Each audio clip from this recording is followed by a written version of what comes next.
What's up, everyone? This is a Tin Man with the Worldwide Resistance Network. If you are watching this, you are the resistance. Be sure to follow us on Rumble and X, soon on Facebook.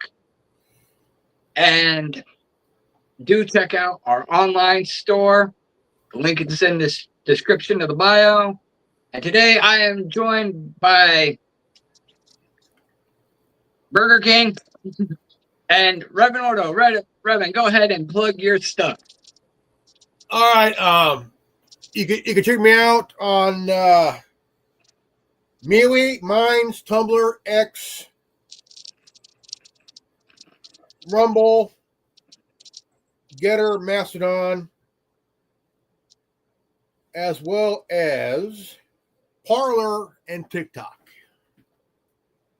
Is there a thing you're not on? Hooters, maybe, I don't know. Grabbing by the pussy, right? Forgot Gab Social, guys. Gab Social. What is Gab Social? I've never even heard of that one. It's been around for a good 15, 16 years. Okay. All right.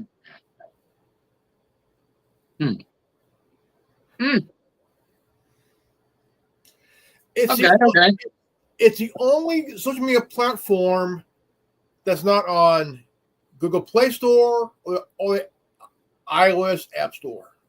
Why? I haven't got a clue. That is a bit of a conundrum, isn't it? Yeah. So anyway, getting to today's topic, which has to be Trump the Gump. Remember several months back where he bent Lewinsky over his knee and spanked the shit out of him. Well, he just did the same damn thing to Big Pharma and the United Nations. Like, the info bomb this dude just dropped about autism and everything connected to it and what's causing it. Basically, just decimated Big Pharma. And then he turns around and has a speech at the United Nations where he pretty much just spanks them too. Spank them? Oh, no. Decimated them, dude. Yeah, he basically just called them out for starting shit instead of fixing shit and preventing shit. Yeah. The UN was initially brought into existence to prevent these conflicts, and yet they seem to be creating these conflicts, as part of. Well, not just that. They found a device, at an abandoned apartment, which could pull off a DDoS, mess with communications. I mean, like, this is some serious shit, man. Elaborate on that. I'm gonna grab a paper towel real quick. Okay.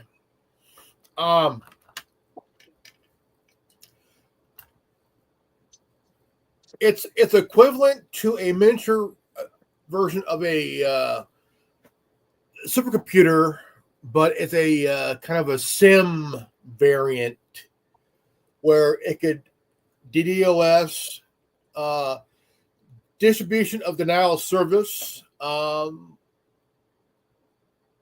mess with the cell towers, just really, I mean, a very fucked up thing where, this was like an abandoned apartment near the United Nations, Matt. And I wouldn't put it past anybody. I mean, it could be anybody, that's tech savvy, very, very engineering and tech savvy, that could probably pull it off. Okay. So this was the UN that did this? It was Or near. this is something It they was found? near the UN. It was near the UN.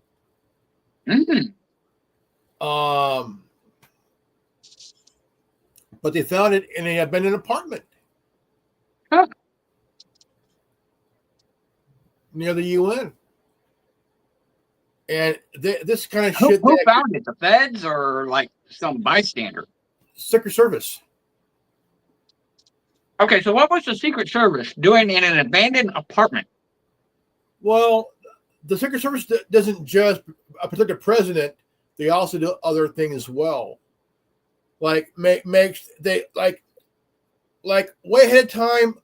They do a little recon thing. I'll say about a week in advance,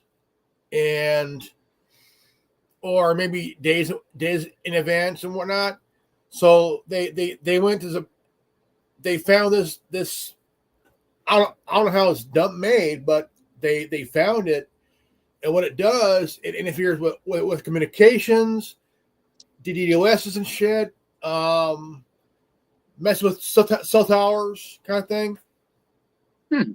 And they're investigating it.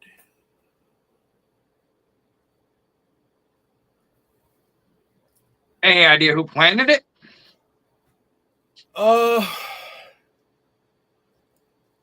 It could be anything possible. Anybody. I don't want to jump the gun. Not truly. I mean, it could be Mossad, could be CIA, maybe. I mean, I don't know. I mean, any agency possibility, but I don't want to go any further than that. You don't want to insinuate anything. Yeah.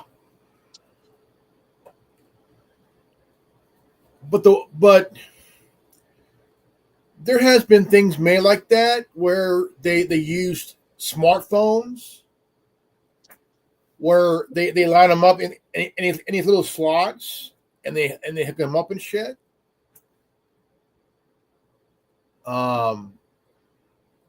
Since basically they are computers and shit, basically, pretty much.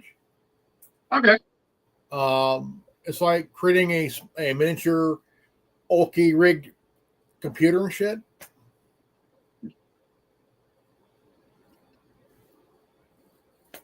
I'm not even sure like what the appropriate term for that would be, other than what you've already described. Yeah. So it's now in the hands of the feds. They're investigating what it is, what it's capable of, and who planted it.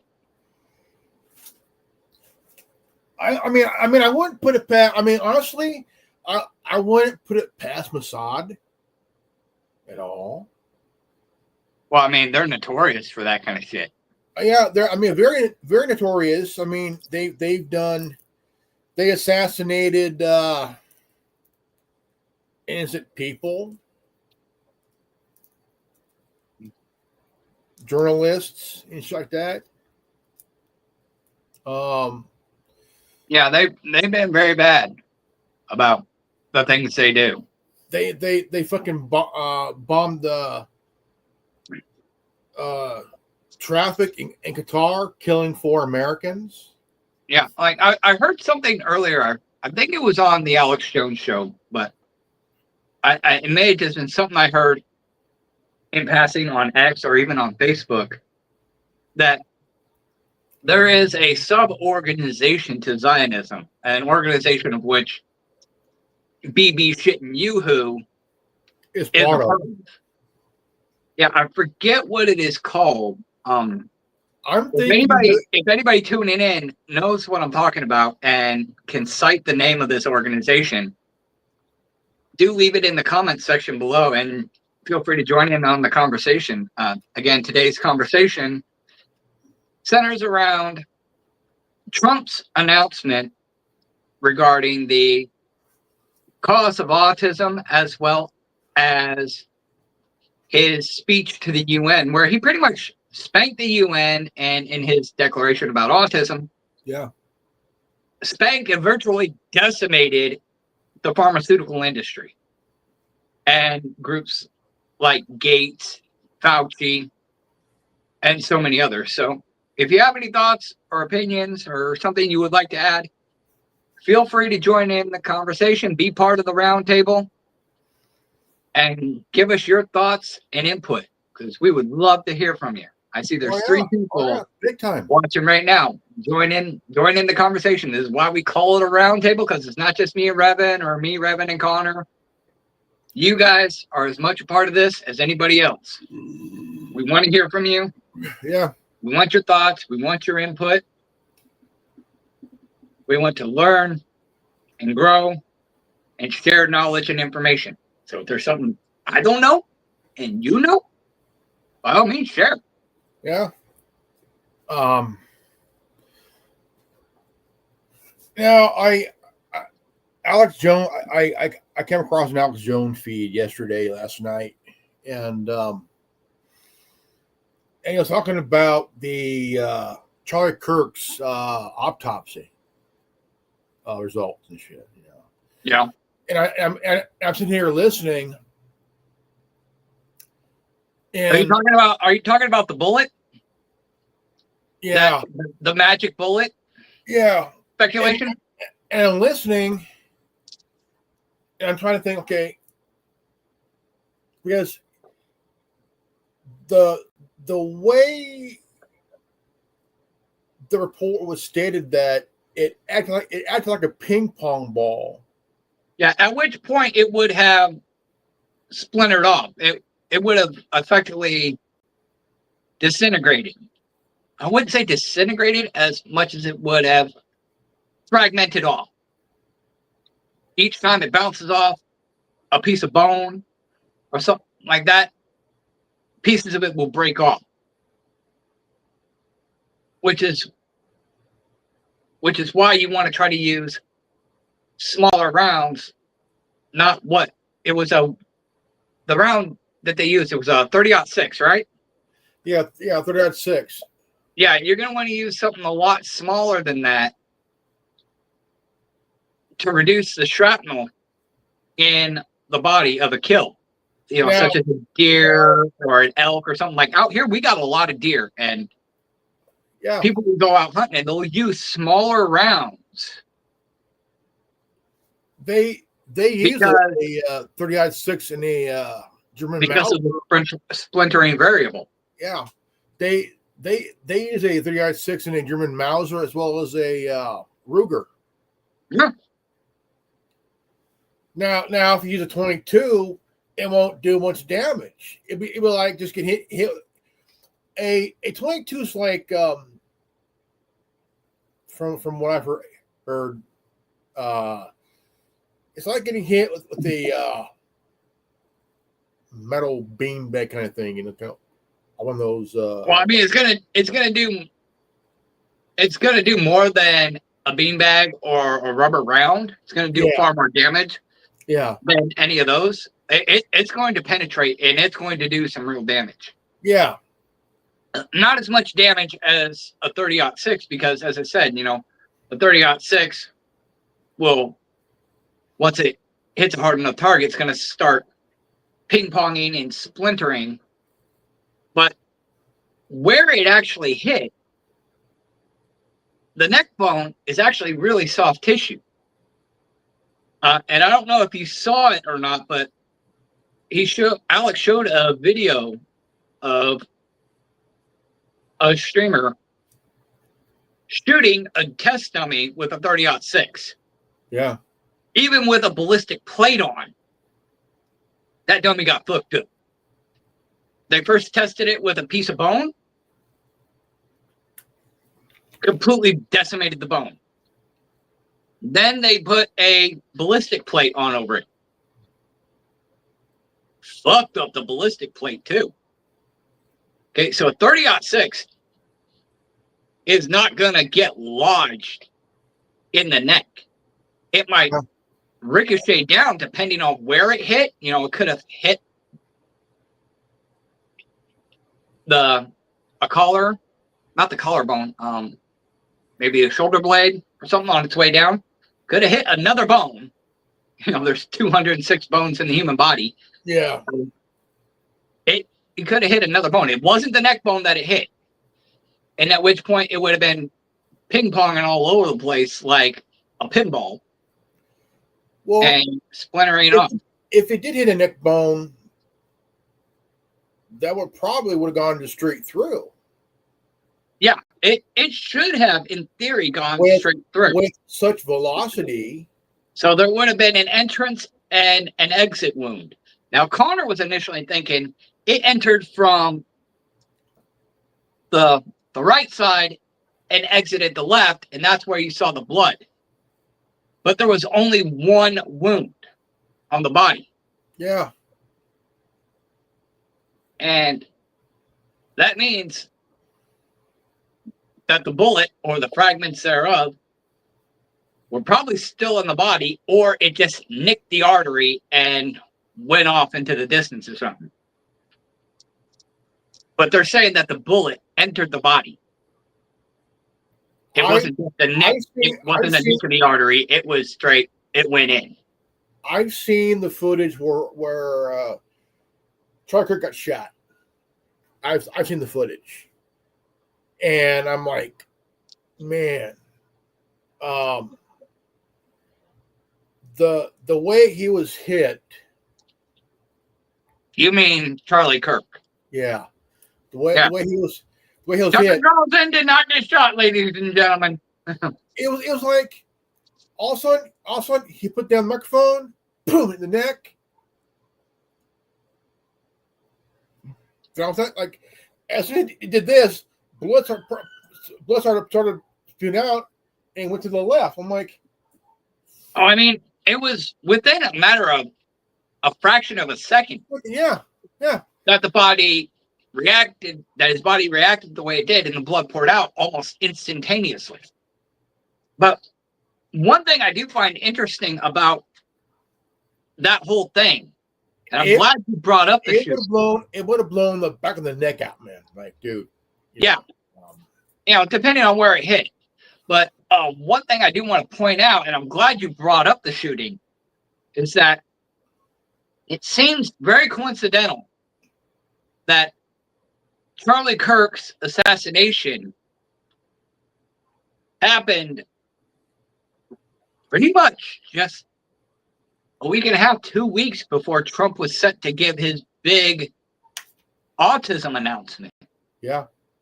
It seems to me, and I'm just speculating at this point, but it seems to me the left has been very adamant that they want the right to they want the right side to shut the fuck up and go away.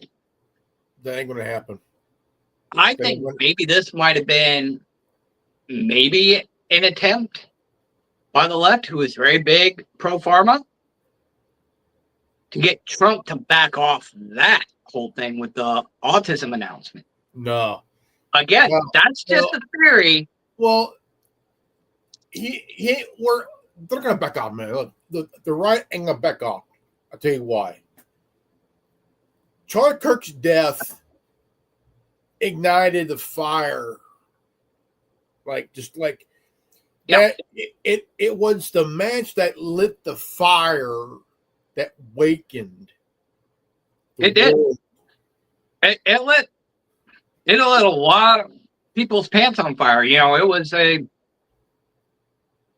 I'm sorry to say, it was just as effective as the shooting of Martin Luther King. Okay? South Korea, New Zealand, Australia, the UK. Yeah, it was another shot heard around the world. And,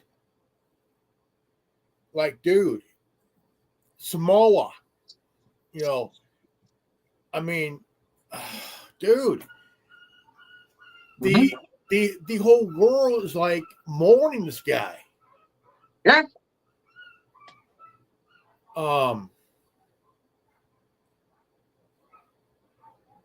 And now that the left can keep dreaming, dude. Well, it's We're not not just backing the off. left. We ain't backing off. We ain't stopping. It's not just about the left. It's about what the left represent, who their backers are. Big Pharma backs a lot of mainstream outlets. Fox News, for example, that didn't carry a vast majority of Trump's speech,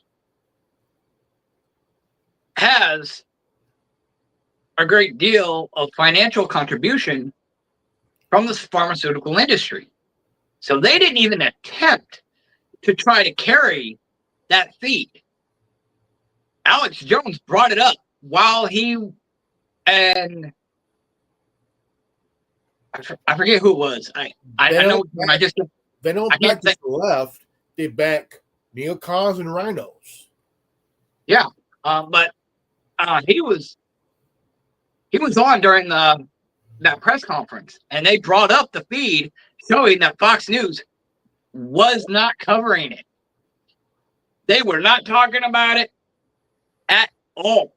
That was the biggest hush hush on the planet. And if Trump is listening to Fox News and, takes them in any way seriously, this is something he needs to be aware of. He needs to be made aware of. Hey, these people that you brown nose so much, this mainstream media outlet that you like so much, basically flipped you the fucking bird, bro. Yeah. They pretty much said, Orange Man, sit on it and rotate. That's why he's that the press poll brought in independent media outlets. Yeah. To the press poll.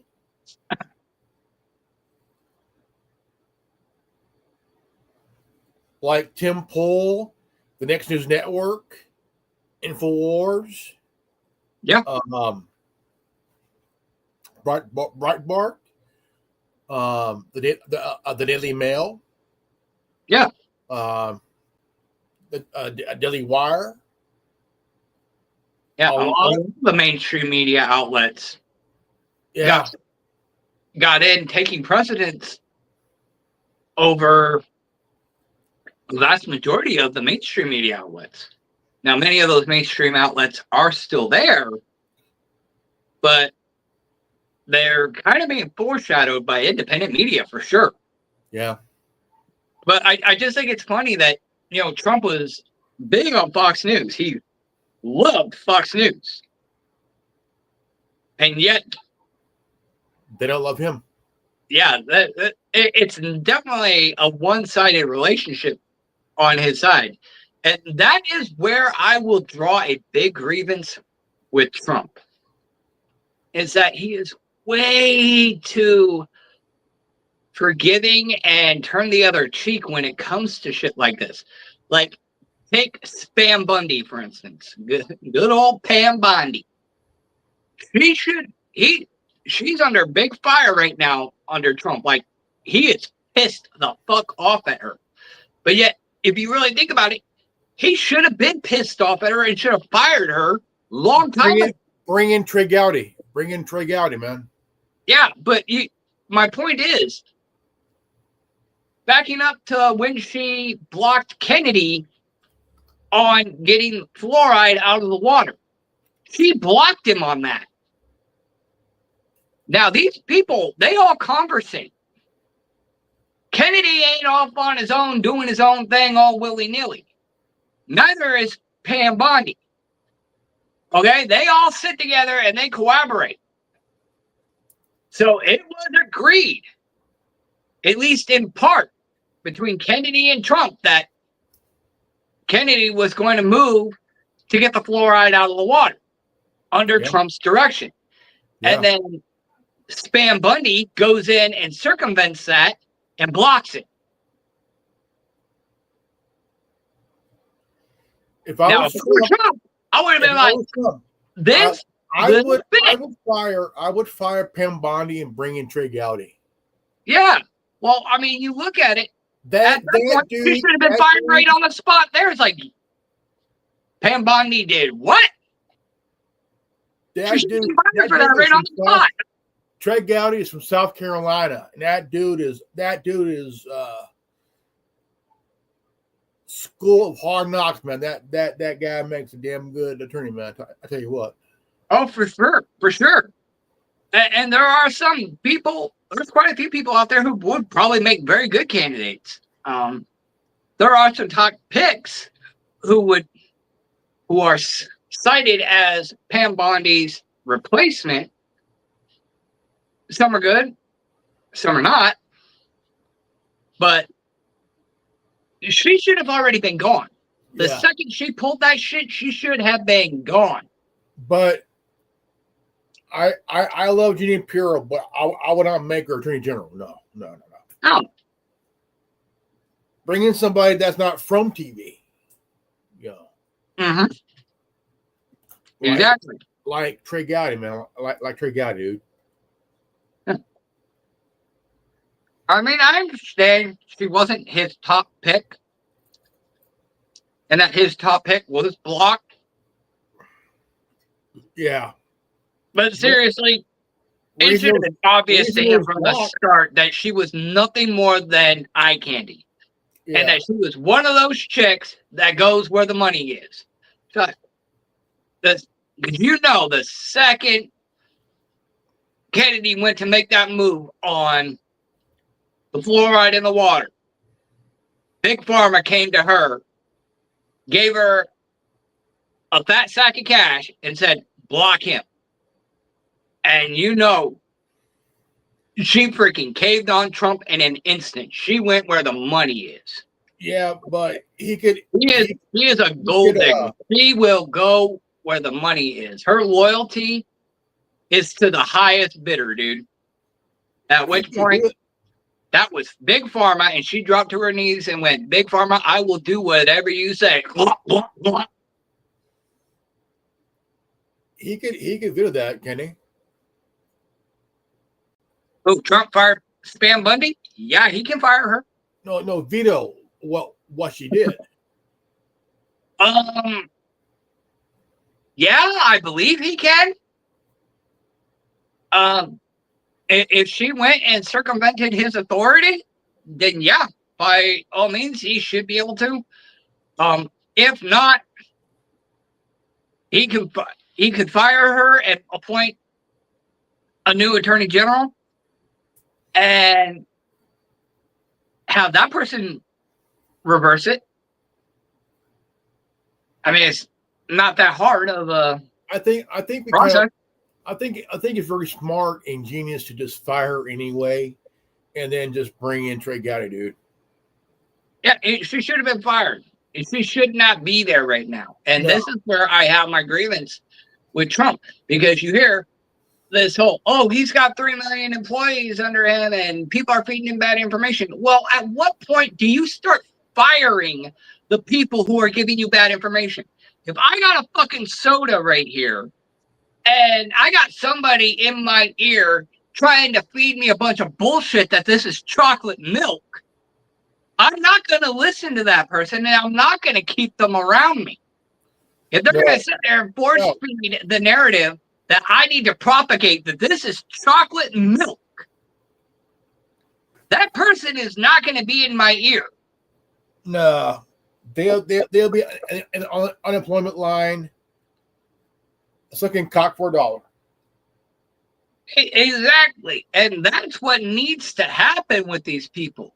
Trump needs to get rid of these people, and that's where I would have a big grievance with Trump and question whether or not he was loyal to the American people or not. Now, yesterday, with what he did, honestly, I would have to say, whether you like Trump or not, if you understand the issues with Big Pharma and the poison shots, if you go down that rabbit hole and you do your research and you find out, Big Pharma is not vested in your health the way you think they are. A cured patient is a customer lost. So they're in the business of keeping you sick, keeping you poisoned. so that you keep coming back to them and making them money. You know, once you understand that narrative and you understand Bill Gates being a genocidal sociopath and Dr. Fauci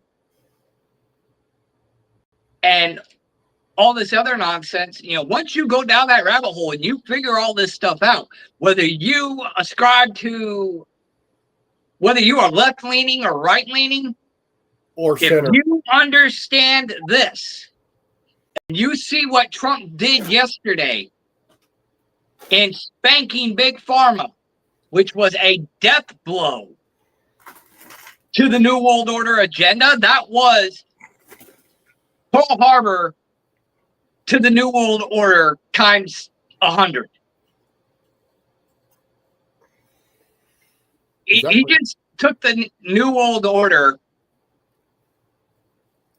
and shoved the Zionist butt plug right up their ass. Exactly. You know, he really kicked them in the ding-ding. And, you know, not just with the pharma thing, but, you know, calling out the UN. You know, I mean, you can look at things like, oh, they're going to have indictments in all these Democrats. Oh, he's going after Fauci. Oh, he's going after Soros and the fucking Federal Reserve. You know, things that have been talked about, but not yet fully realized, not completely followed through. It's like you started walking down that path, but you haven't walked the path yet. It's like saying, I'm going to go to Vegas, but I'm not in Vegas yet. Yeah. But this, he just pretty much went live and was like, hey, motherfuckers, I'm in Vegas. You know, he just did it. He didn't just put his money where his mouth is and say, we're going to do this. He just did it. And it was like, whoa. And now it begs the question, what happens next? That's where we got to take this conversation. Where does this go now? How are the globalists going to respond? You have 8 countries that recognize Palestinians as a state. Mm-hmm. 8 countries. And Netanyahu, he's going nuts. This guy's going fucking nuts, dude. Like completely nuts, man. Yeah. And he's like,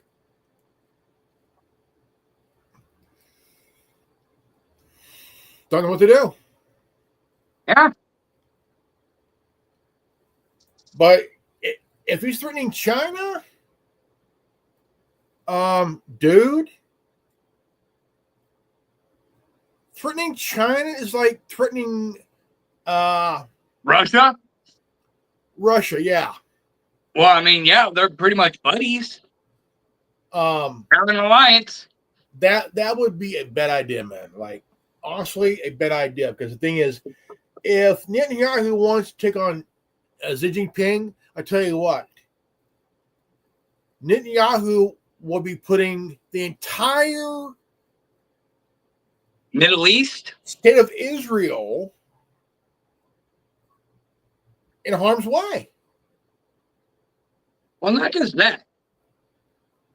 Look at it from a biblical standpoint. Yeah. I'm sure you, as well as many of our viewers, have seen the videos circulating the internet that Russia and China combined, in terms of their military might, makes up a 2 million man army, and that Exactly. when the Euphrates dries up and the angels that are imprisoned under the Euphrates are released, that there's going to be a 2 million man army that marches on Israel. It's almost biblically prophetic Yeah. that But Benny the thing is, Netanyahu is picking a fight with China. It's like, why you want to pick on China, man? They make good food. President of Pakistan really took the president of Israel to task. Like, literally took in the president of Israel to task, man. Like, completely. Elaborate. And, he called out Israel, all of Israel, for their atrocities, violating the international charter, human right violations and shit. You know, everything. I mean, basically threatening other nations because of calling them out. Yeah. And the president and the president of Israel's like just taking it. He has nothing to say back, because the thing is, dude, you're the president of you're the president of Israel, who's really ran by Netanyahu, who's part of the same fucking group that killed the last prime minister nearly 30 years ago, who signed a peace treaty with Yasser Arafat of Palestine. Yeah.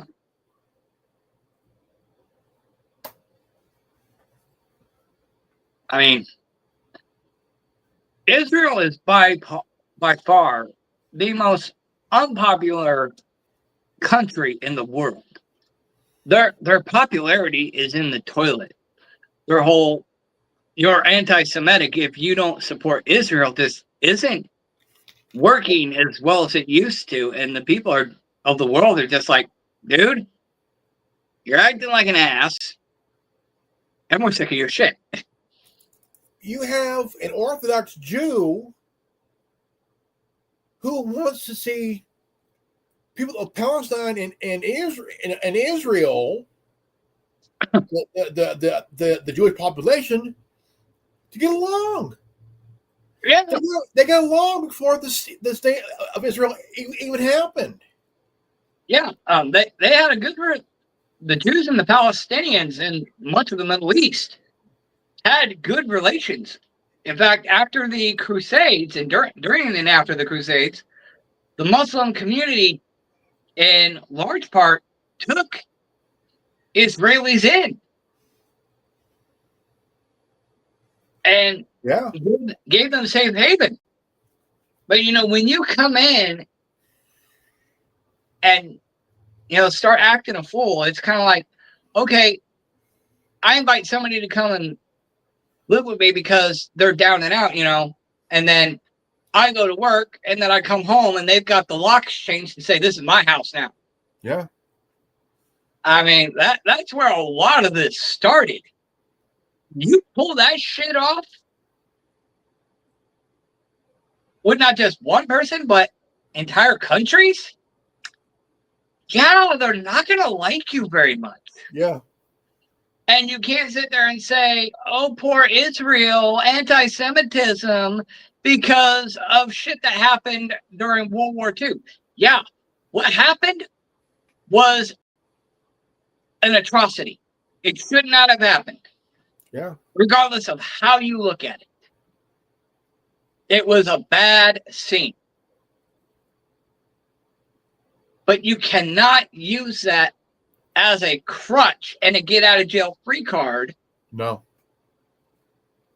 If you continuously engage in bad behavior. Especially living by the Torah, which are the first 5 books of Moses, the books of the law. Thou shalt not kill. Thou shalt not covet. Thou shalt not bear false witness. Love thy neighbor like unto thyself. These actions violate all of these commandments of the God that they claim to serve. And then you got Jews coming out saying, "Oh, you know what your problem is, Christians? You're worshiping one Jew when you should worship all of us." And saying things that the Jewish people are the superior race. You know, I thought it was the Germans in the Third Reich that said that they were the superior race. Now you got the Jews coming out and saying maybe it was them all along. And it was just projection, you know, mirroring projection onto Germans. Yeah. And, you know, and I'm not advocating for Hitler or Nazism or the Third Reich or anything. I'm just saying what we know may not be what we know. I think when you look at the Zionist Jews, I think they take the playbook from the Nazi Germany. Shit, you man. Yeah, either they're taking it out of their playbook, or you know, maybe the Nazis got it out of their playbook. Maybe the Nazis got it out of the Jewish playbook, or maybe it's the Zionists projecting their behavior, their thoughts, their ideology onto the Germans. I mean, World War II and the reign of Hitler was nearly 100 years ago. It's 2025, and Hitler came into power in what, the mid 1930s? Yeah, mid 30s. Yeah. Yeah. I mean, that was nearly 100 years ago. You know, a decade, give or take, shy of 100 years ago. Who's to say what actually happened there? But aside from what we can verify by way of historians and archaeological evidence and, you know, experts in varying fields. I think if you really look at like this, the Jews that were the Holocaust, I don't think they're the Zionist Jews. No, they're just cannon fodder. Yeah. I think I don't deny that the Holocaust happened. What I think happened was the Zionists wanted their state of Israel. They set up the system to make themselves the bad guys, just like they're doing now, so that there would be some sort of retaliation. Yeah. And at which point, they allowed Hitler to sacrifice 6 million people in the name of exterminating Zionism. And then they brought in the Americans by way of getting Japan to bomb Pearl Harbor. Because if you really think about it, Japan may have been ambitious, but they're not stupid. No. They had to have known, okay, this isn't going to be a death blow to the most powerful fucking nation on the planet. Okay? Japan knew that the Americans got involved in World War I and turned the tide of the war. Germany had World War I in the bag. But then the Americans got involved and turned the tide of the war. Well, Japan knew this. This wasn't like ancient history to them. Yeah. They knew. If you look at how it started, King Fritz Ferdinand was assassinated. Yeah. And who did he represent? Spill the beans, brother. He was part of the Hungarian Ottoman Empire. Yeah. And his death started World War I. Yeah. And Germany had that war won until the Americans got involved. But Japan knew this. Japan understood that America was not to be fucked with. And that a strike on Pearl Harbor, even if the entire Pacific Fleet was there, was not going to be the death blow that they made it out to be. They had to have known this. They had to have known that, yeah, you might have taken out a few ships, but compared to the rest of our military, you don't stand a fucking chance. Roosevelt We knew have about planes too, buddy. Roosevelt knew about the plans of Pearl Harbor, and he didn't do shit. Yeah. He wanted Which it to credence to my point that it wasn't just Japan. It wasn't a matter of Japan was just overly ambitious. They weren't stupid. No. It was planned. The plan was to get the Americans involved in the war. That's all Pearl Harbor was a pretext to get America in the war. Oh, yeah. To stop Hitler. And then the rest is history.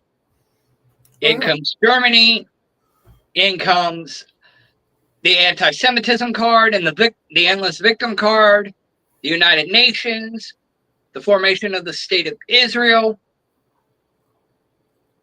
They sacrificed their own people on the altar of gaining a country and an endless sympathy card. And not just that, Germany is still paying the debt they owe. Oh, yeah. I mean, they're not bad off per se, like they were prior to World War II. They just finished paying the debt off like 10, 15 years ago. Yeah, but even then, they weren't doing that. Not like they were prior to World War II. Yeah. Like, they were doing really bad prior to World War II. So, the events of the war and after everything, once the government was restructured with the help of the United States, yeah, Germany had to repay a debt, but they were doing well enough to actually, rebuild their nation and get back some level of normality while also paying off that debt. Do you think that Germany should have stayed East and West Germany, or stay as a whole?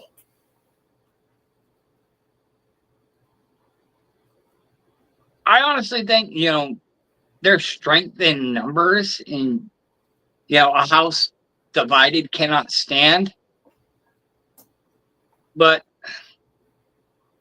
who am I to say in terms of their government and how they're operating over there? I've never been to Germany. I'm going to be totally honest. I do not understand how their governmental system operates in terms of East Germany in contrast to West Germany. East Germany was controlled by Russia. West was controlled by France, England, and U.S. And East Germany was like really worse off.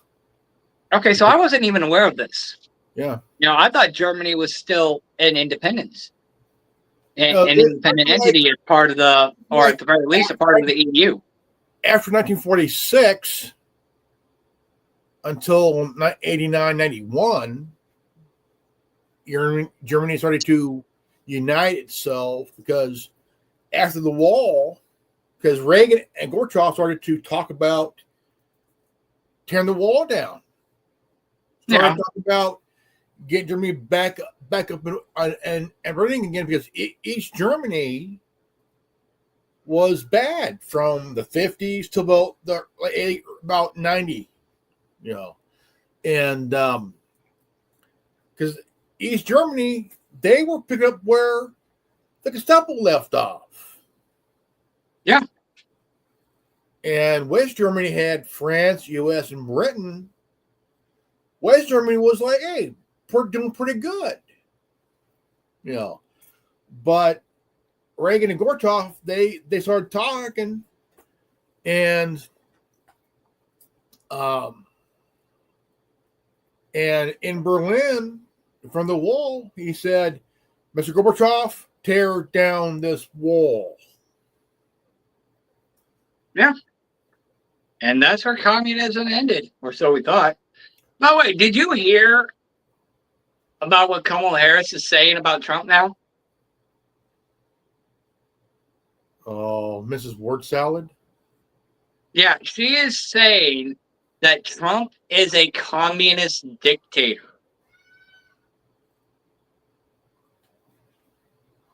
Yeah, he went from being a capitalist fascist to a communist dictator. You know, how do you go from being a Nazi who, if anybody knows anything about history, was opposed to communism to being pro-communism? Like, She's a fucking how idiot. do you go from being a Nazi that's anti-communist, a party that's anti-communism, to being a communist dictator? That is fucking hilarious. She's stupid. She's stupid. Absolutely fucking stupid. Yeah, and isn't it funny coming If, from if, the if he's a communist would not talk to the UN the way that he did. The communists wouldn't talk about the cause of autism and shit. You know, we all know what it is. You know, communism. A dictator wouldn't give taxpayers a tax cut. Yeah. I mean, and it's funny because isn't the Democratic Party, the Socialist Party, Democratic Socialist, that's what Bernie Sanders is, the Democratic Socialist, right? Democrats are mostly socialist, man. Yeah. Which is communism in its infancy.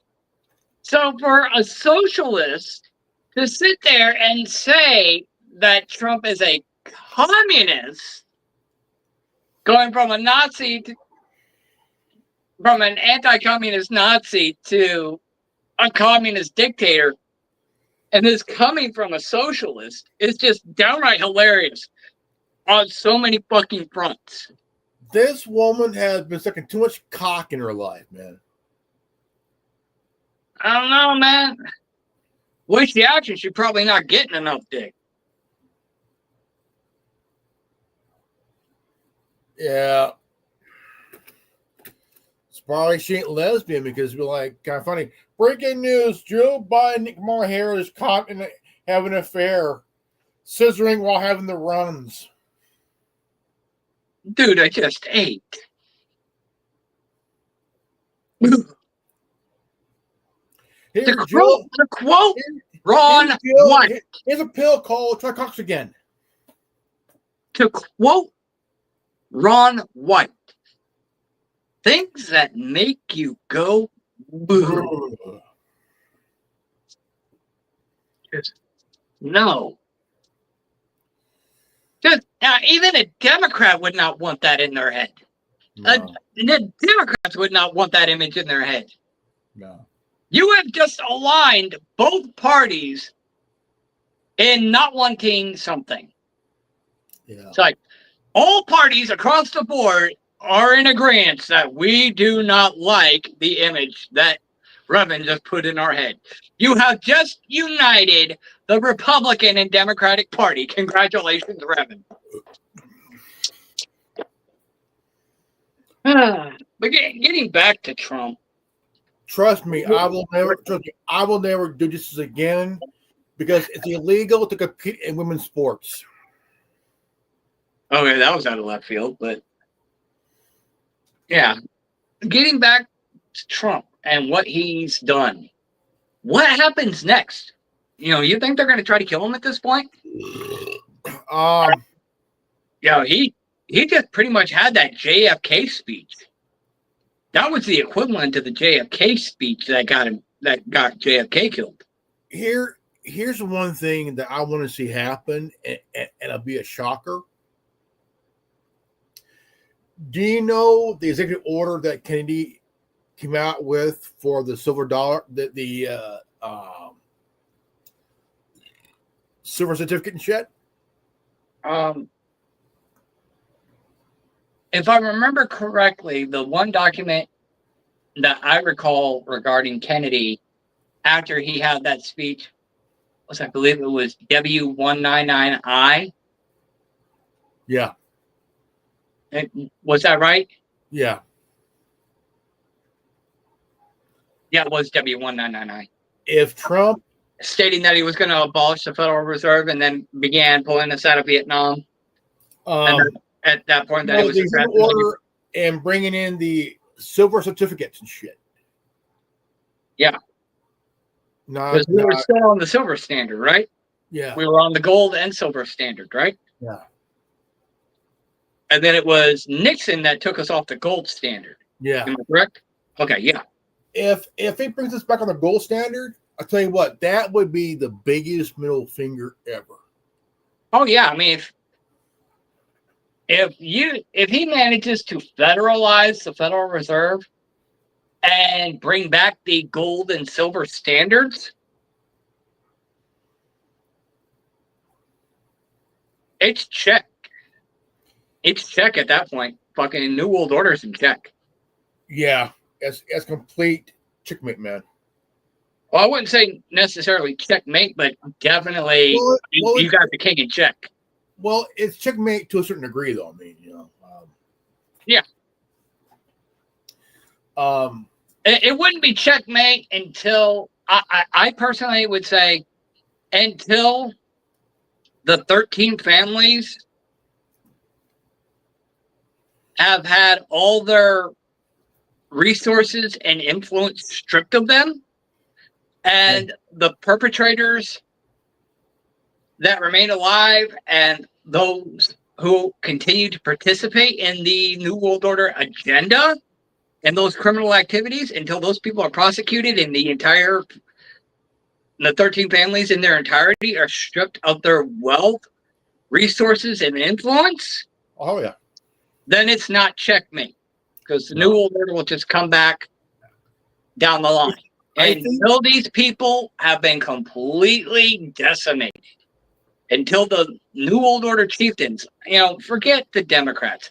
Yeah, the Democrats, there's a lot of corruption there. And there's a lot of corruption in the Republican Party, too. Let's not mince words. No. Okay? I think those people need to be dealt with. But until the 13 families are brought back down to our level, and the parties behind the New World Order from within those families are prosecuted and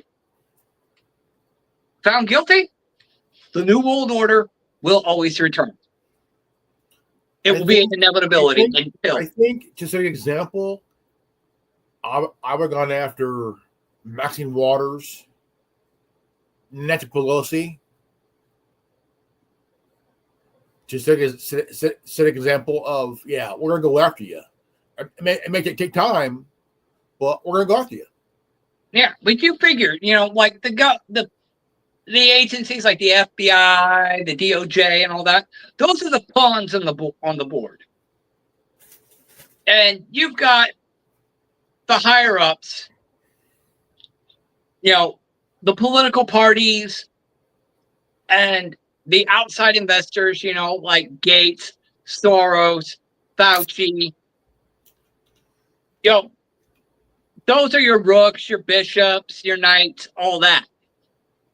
Shit, but the 13 families, your 13 families, that's the king. That's the king on the board. The 13 families, those are the motherfuckers you need to checkmate. And until they are checkmated, and they got no more moves left on the board, the game's still on. The game's not over until the king falls. No. So until the 13 families are checkmated,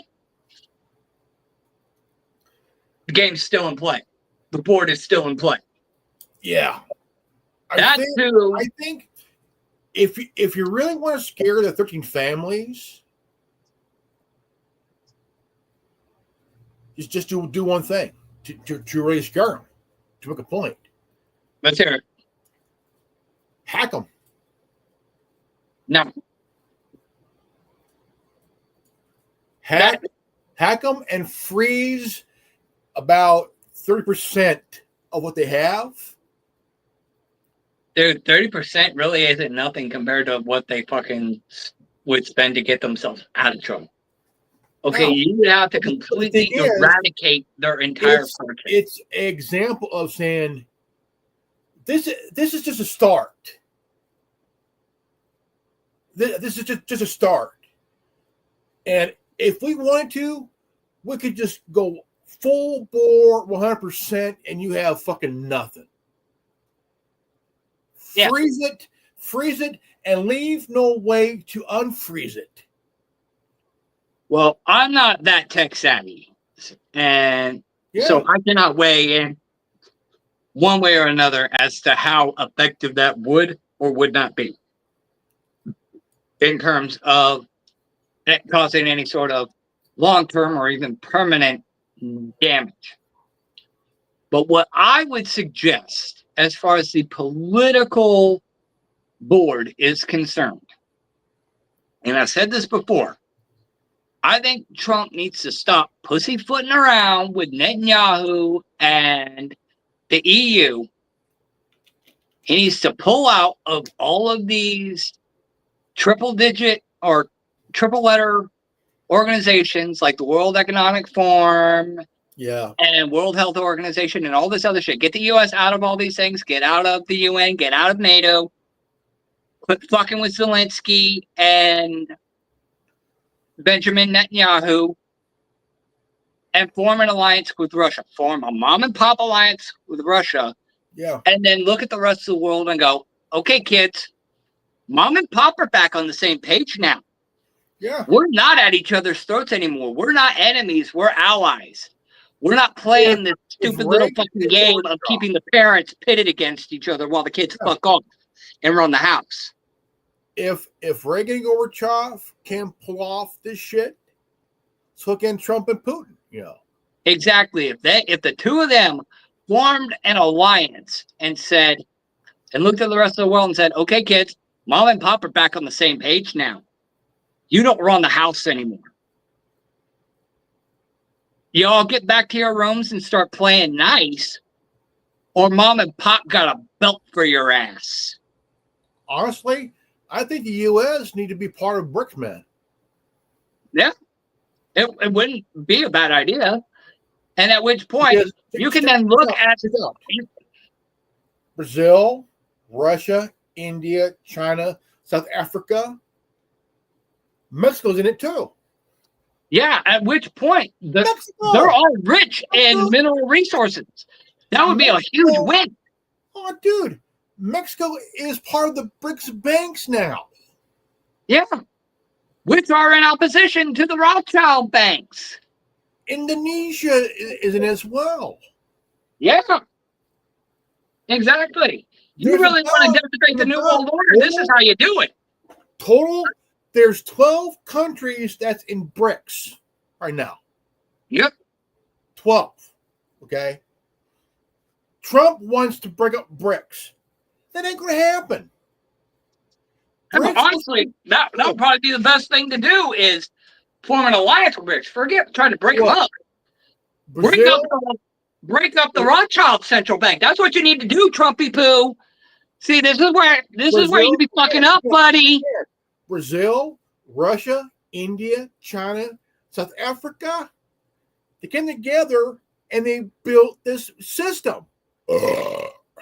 Yeah, which was in opposition to the Rothschild central banks. Yeah. And he's got all these people allegedly in his ear telling him that the soda is chocolate milk and that he needs to break up BRICS in favor of the Rothschild banks, when it's the exact opposite. He needs to break up the Rothschild banks. He needs to bend Rothschild over his fucking knees and spank him 100 times worse than he spanked Zelensky. That's what needs to happen. Form an alliance, leave all these fucking organizations like NATO and World Economic Forum and all that bullshit. Join with Russia, form an alliance with them, join BRICS, and look at the EU and go, okay, we're going to break up the Rothschild Central Bank, and you're going to give us the 13 families, or Papa Spank. You want this shit to stop? That's how you do it. And I guarantee you, you form that alliance, shit gonna be falling in line real quick. I guarantee you, the kids, once they realize they don't run the house anymore, they're gonna fall in line real quick because they don't want that belt across their ass. But I've been watching this the past 3-4 years now. Burkina Faso, the new head guy, young guy, 35 years old. This guy has kicked out France. All of France. Okay? All of France. Okay? Yeah. Macron was pissed. He was pissed. Because every time when a African leader wanted independence, what happened? They got assassinated, right? Yeah. This dude, okay, head of Burkina Faso, went to five other heads of the sector, came together. Hey, this is what we're going to do. Basically, he was Robert the Bruce to Africa. Yeah. So he got 5-6 sectors in one. I tell you what, that sector, if they join BRICS, oh, dude, they already got control of their own gold, man. Exactly. And that's probably why the globalists want Trump to break up BRICS so that they get their hands on all the goodies that BRICS has. And it'll then become the Rothschilds shit, expanding their wealth and their empire. You see what you're falling for, Trump? You see how this is played out and how you're getting played for a sap? You did good with the vaccine thing. Ever since. But these are the next steps. These are the things you need to see. Or you're going to wind up tripping at the finish line. Ever since Burkina Faso kicked out France, all of France, they took control of their own gold. Yeah. They started to, businesses are booming. Yeah. Everything from economic, education, you name it. It is booming. Well, it's amazing what you can do with money when it's not stuffed in somebody else's mattress. And now, 1960, right? 1960, Patrice Lumumba, President of the Congo, okay? Voted in by the people democratically. Eisenhower saw him as a threat. Time out. I'm listening. How can you say one guy, whether it's in Iran in 53 or the Congo in 60, how can you say one guy who was voted in by the people, right, by the people, all of a sudden becomes a threat to the system, to the West, when Belgium wanted, Belgium didn't want this guy. Yeah. So they came in, they helped Belgium. Yep. Killed the guy. What happened to him? They put his body in a barrel of acid to dissolve his body after the fire squad. They found so they had him executed via firing squad that then dumped his body in a vat of acid to dissolve him? Yeah. Damn, and I thought them dumping Osama bin Laden's body in the ocean was a savage move. But the thing is, they found only DNA they found was a tooth of his. A tooth. One tooth. Because Eisenhower saw him as a threat. Damn. 53. You never know what you're going to learn on the round table. 53. President of Iran nationalized oil in 1953. That's 71 years ago, folks. They nationalized the oil in Iran. All of a sudden, Britain won in on the action. Yeah. They said, fuck you, no. So what happened? They brought in the United States, the CIA. Why? Because the CIA are got one thing: propaganda bullshit. Right? Dropping pamphlets and leaflets on by plane and shit. All of a sudden, they took them out, put in the Shah, former president of Iran, dead. Why? They wanted the oil. Yeah. That wasn't theirs. That's not how it's always been. It's like, oh, we need to go to war because you're threatening Now in Vietnam, our establishment. What You have something we want. The war in Vietnam. What was really about the war in Vietnam? Right? Because in Vietnam, there was oil in Vietnam. Yeah, we didn't attack them, and out of response to them attacking us, never did any. Vietnam never did anything to the U.S. And yet we went, oh, Vietnam, let's go fight them. The war was a distraction for the oil in Vietnam. Yeah. Then all of a sudden, CIA brought in drugs, the poppies, right? In Vietnam, like Afghanistan, we're growing poppies. Now, what was the poppies for?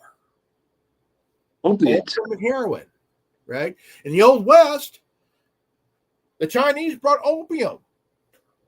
Yep. And what was opium for? It was their equivalent to marijuana. Yeah.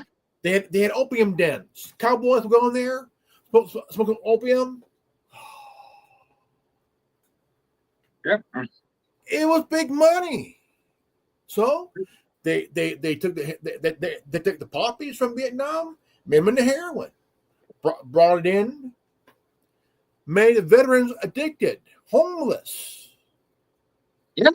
CIA is the world's biggest drug dealer, right? Yep. And who laundered the drug money? The banks did. Yep. Under the guise of Big Pharma. See, we can't help but keep falling down that rabbit hole. We try to climb out, and we fall right back in. Now, opium naturally is like marijuana. Healthy. It works out, you know. But you didn't hear that from me. Having been involved with somebody who was heavily involved in heroin, I would be inclined to disagree with you on that. I mean, I'll be the first to admit I've smoked more than my fair share of pot in my day. I've smoked my fair share of weed, and having been involved with somebody who was struggling with heroin addiction, and to the point that they mixed it with fentanyl, I'd have a hard time saying that that the two are on par, and you know exactly who I'm talking about, Revan. Yeah, you were right there in the midst of a lot of that shit. But I would not say the name. I'm not. Yeah, we don't need to mention the person's name, but you personally did witness a lot of the shit that I went through with this person, so I would have to strongly disagree with your sentiments that opiates. Well, the thing is, opium. They had opium dens even during Prohibition. During Prohibition. I mean, I don't know what it takes to refine a poppy, to turn a poppy into heroin. I don't understand the process of that. maybe in its most pure form, it's not It's as heroin. dangerous as heroin. Heroin is more devastating than opium. I've asked questions. It's more devastating than opium. Okay, yeah, because you're saying opium, and I'm thinking heroin. In contrast, my brain's associating one with the other. So that's where my brain went. So maybe opium in its most pure form, it coming directly from the poppy seed, could be a close equivalent. I wouldn't say. It's close to I would say marijuana, I but not wouldn't say it'd be marijuana. entirely harmless like marijuana, because marijuana has many, many medicinal purposes. Yeah. And I understand that opiates do too, to a point, but not to the degree that cannabis and marijuana do. But here's the thing, though. I would rather deal with the medicinal of marijuana than I would with opium. Oh, hands down. Because marijuana can help with anxiety, depression, sleep. Yeah. I mean, helps boost the appetite of cancer patients. Yeah. Has been found to put cancer cells into remission. Yeah. I mean, marijuana has got a plethora of medicinal uses and even more uses outside of that. Like, I heard in some circles, like, they were using it to build shit. Yeah. I mean, we thought that shit was funny, when they made a van out of weed in that Cheech and Chong movie. Up in Smoke. Yeah. We thought that shit was funny, but it's actually a practical thing. Rockstar, the guy that owns that creates the GTA franchise. Yeah. There's a DLC in the GTA Online, and they took the idea of that van thing and put it in the game. Nice. And I'm like, if that was a diecast, I would definitely buy it, man. But yeah, I mean, we've all seen Up in Smoke and enjoy the laughter. Yeah. But the thing is, I mean, I like the other ones too, like Nice Dreams. That was funny. I'm sorry, I took the money. My son, he saw Reefer Madness at 6 years old. Why would you let him see Reefer Madness at 6 years old? And he goes, Dad, what's this? I said, son, this is what we call government propaganda. What's that? Well, they're trying. I'll tell you when you're older. Yeah, and I go, because I mean, they back in the 20s and 30s, they try to say, well, this is what happens when you smoke marijuana. Ladies and gentlemen, we all know it's bullshit. Okay, we all know that. Okay. Yeah. Now. There was studies done even back then. Okay. The reason why they have it as Schedule 1 as a gateway drug. The only reason marijuana was even brought up in that dynamic was because the FDA was going to pull their funding if the Drug Administration didn't put another drug on the books. So the whole base argument was marijuana makes white women fall in love with black men. Yeah. which is bullshit. That wasn't the exact language they used. No. But you get the general idea. Yeah. Amber Lyons, she's worked for CNN. She went to Acapulco. She went to the mountains of Mexico, where they do a lot of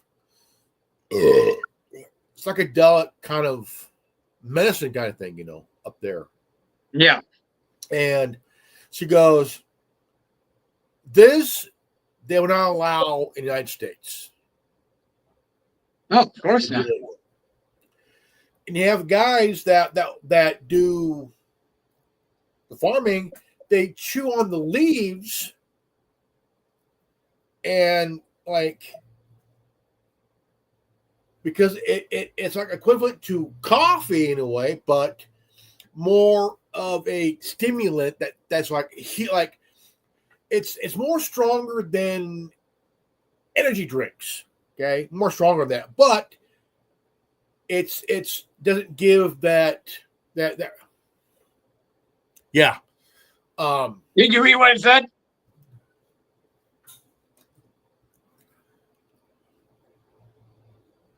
Oh hell.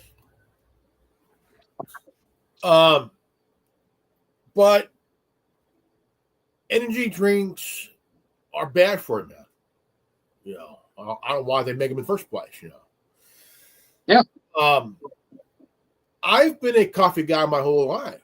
You know, my whole life. You know, I mean, I would rather have, and it's come from me, guys. Come from me. I would rather have a cup of coffee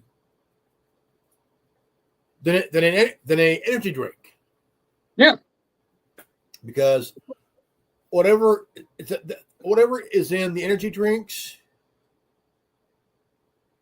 I mean, if you get one, maybe drink not even a quarter of a can, maybe just enough to get a kick. Yeah. There's been a lot of heart attacks leading to. I mean, don't be wrong. It tastes good. It can help, but the thing is, you have to limit of your intake of energy drinks like NOS or Monster. You know, but yeah. That much caffeine in your system, you know. There's a woman, she went down 12 a day, and she worked at an office, and she was drinking like 6, 7, one by one, and she had a heart attack and died. You know. Well, yeah, I mean, that's way too much for the human body. This year, one of this and this cut here can last me all fucking day. All fucking day. All day. All day. Yeah. And I'm good. You know. But it's a lot of I mean a cup of coffee has less caffeine than these energy drinks, man. You know, like, dude, you know. Yeah. Well, but we use it as kind of a stimulant. We use these things as stimulants. But you figure what kind of stuff is out there, you know, like supplement-wise, perhaps, that would have the same effect. You know, Alex Jones, he's selling all these different kind of supplements and whatnot that do all these, all the kind of stuff like what we're talking about, but doesn't have any of the side effects or any of the harmful additives. Mountain Dew. What's in these energy drinks? Mountain Dew. Holy crap. This thing has more sugar, more caffeine than anything. This thing should have been an energy drink. Yeah, I mean, I've never been a fan of Mountain Dew. I've never really drank it. But, you know, I remember back in the day, the big thing was that Mountain Dew lowers your sperm count. I remember that conspiracy theory back in the day. Yeah. And, though I never really bought into that notion, I never really cared for Mountain Dew. Never really drank it. Never got a taste for it. And it just was not appealing to me. But then again, I wasn't always big on Pepsi products to begin with. The only Pepsi product I really ever enjoyed didn't last long, and it was called Pepsi Blue. I don't know why. I just loved this shit for some reason. I loved Pepsi Blue, and it didn't last long. Apparently, it wasn't that popular. Pepsi Light. Pepsi Light. Back in the 80s. It was a clear Pepsi trying to compete with 7-Up or Sprite, whatever, Yeah. It's the uncola. Yeah, I remember that line. But yeah, like Pepsi Blue was the only Pepsi that I would have Pepsi product that I fucked with. I was a Coca-Cola guy, Yeah. But yeah, I mean, so was I. But like, you know what? These are cheaper. Like I can get a 24-pack of these for like half the price of what you would pay for a 24-pack of Coke. Nowadays, a 2-liter is like not even $2.50. Yeah. The 20 ounce now is like $2.50. Yeah, it's ridiculous. I mean, Trump's really got his work cut out for him. It's not just in terms of the health world. Yeah. He's got a lot of ground to cover in the health world. I think maybe he needs to get us back to, making that shift from pharmaceuticals back to natural remedies. Yeah. Dig up the remedies from, prior to, what was it, 1920? Yeah. Before Rockefeller introduced the pharmaceutical oil-based industries and used the education system to kind of circumvent that for his own financial gain. I mean, I would like to have a choice of what medicine I want to have, natural or chemical. Yeah. Like, well, Dr. Sebi. Dr. Sebi. Yeah, like Dr. Sebi. Wasn't he killed? Yeah. And there's quite a few other doctors out there. Like they say that Dr. Sebi, like his big thing, like he cured herpes or something, is what I heard. But Stanislaus Kaczynski, he did a research on how to remove a tumor. And he spent years on a research, and it dealt with angioplasty, and he got sued by the FDA. yeah, Why? I mean, he's a doctor. Yeah, you're a doctor and you're researching a cure for something, and then you get sued by the FDA. I mean, again, you go down this rabbit hole, whether you're a Republican or a Democrat, you go down this rabbit hole and you find out information about doctors getting sued by the FDA for researching cancer cures, or people that have allegedly cured certain allegedly incurable diseases ending up dead. You got to sit there and question, okay, maybe the pharmaceutical industry doesn't exactly have my well-being in their best interest. They wouldn't consider my good health to be in their best interest. Yeah. And at which point, I think we're off to a pretty good start in these races. What Trump did yesterday was just astronomical. Again, if you walk down that rabbit hole, whether you're a Republican or Democrat, and you find out this information and you see what Trump did yesterday, he decimated the pharmaceutical industry. So, but that's just the beginning. We need to get back to assist. We need to push towards a system that prioritizes health over profit. We need to get away from the model of. We need to get away from the current model that is a patient cured is a customer lost mentality.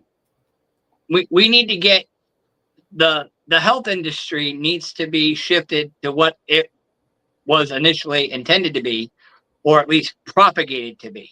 Oh yeah, which is the health and longevity of the human creature. We are anonymous. We are legion. We never forget. one. Yeah. I did message you.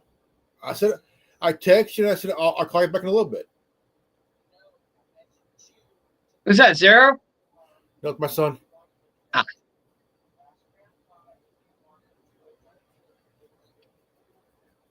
Hey, donkey. I'll ask him. Do intermittent. I know. I'm on live. Shane's trying to get a hold of you. Shane's trying to get a hold of you. I'm booking right now. Okay. Well, why responded to you just now? I'll call you in a little bit. I'll ask him. Right? All right. All right. Okay.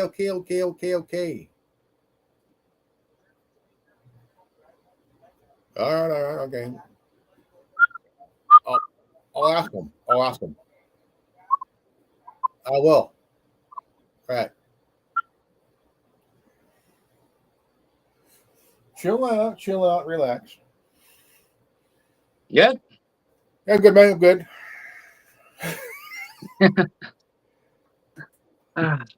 Yeah. Life never stops moving forward, does it? Oh, no.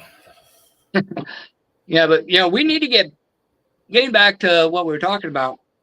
We need to get back to the idea of making people healthy again. We need to restructure the pharmaceutical industry and the healthcare industry to where it prioritizes health over profit. Now, I know that's going to be a hell of a thing to fucking do, but if the health industry is sole purpose is the health and longevity of the human creature. Oh yeah, we can get away. We could pretty much eliminate the pharmaceutical industry, getting back to natural remedies, and that would probably eliminate a vast majority of these problems. We get all these harmful additives out of food. Get food back to being natural food instead of synthetic shit and bug protein. We get back to real food and start using natural remedies again over oil-based pharmaceuticals. I think we'd see an exponential spike in the longevity of human beings' lifespans and just overall health in general, physical and mental health. If you figure, because you figure all these people, how many people, especially in today's age, are on psych meds or have to take things like Ritalin and whatnot because they're allegedly ADD, because all different dads. That too. But damn it, can you Revan? But yeah, like most of these kids that got put on ADD medication didn't really have ADD. They were just kids, and the schools and subsequently the parents didn't want to be bothered with dealing with kids. So, make them docile and Greenland and Iceland. Huh? Oh, dude, they have a longevity themselves. Yeah.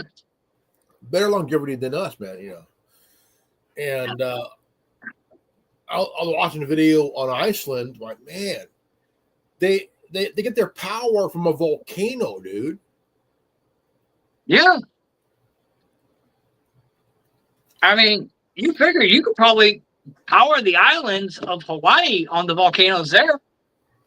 But here's the thing, though. What would piss off since Iceland gets their power from a volcano, right? Awesome thing. You have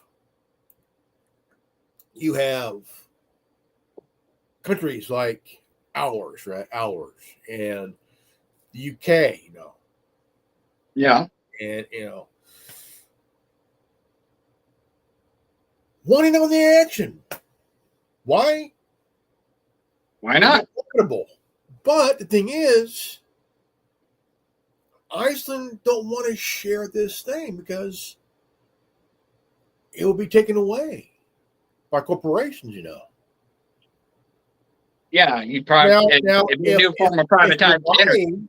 If Hawaii relied on volcanic energy as a power source, that would be brilliant, Brilliant. Yeah, well, I mean, if Iceland could figure it out, who's to say we couldn't figure it out? Yeah, maybe Iceland doesn't want to share that technology with them. They have a But lake. who's to say we couldn't figure that out? They have a lake on top of a volcano, right? Yeah. You go in, nothing happens to you. You can swim in it and whatnot. Dude, you are as warm as fuck. Yeah, it's like a hot spring. And it heals the body. It heals the body naturally, Yeah, it's like the hot springs up in Hesperia, California. You're not too far from those yourself. Yeah. Between Hesperia and Big Bear Mountain. The high desert hot springs. And they have these corporations. All they think about is how can we fuck up somebody's resource, and how can we monopolize it for ourselves? Yeah, it's like, how can we profit off of it or suppress it so that it doesn't hurt our business? Yeah. That's all it ever comes down to. Why do you think 3 people invented a water-based internal combustion engine and they all wound up dead? Stanley Meyer. The thing is, what needs to happen is that you got to have somebody fired at the patent office. Fire that son of a bitch, because you have some brilliant fucking people that want to kind of find a way to contribute to society and the world with an idea that may work, may help people in a very good way, instead of... you talk about a utopian society. We could probably already have a utopian society, free of war, prosperous, technologically advanced, beyond anything we could ever imagine. We'd probably have fucking hoverboards, damn it, real hoverboards. Back to the Future. You look at... But no.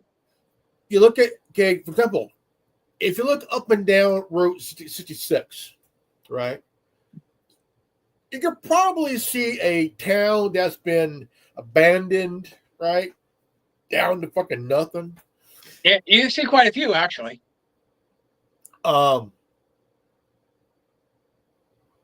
If Donald Trump recommissions Route 66, dude, I tell you what, jobs coming in,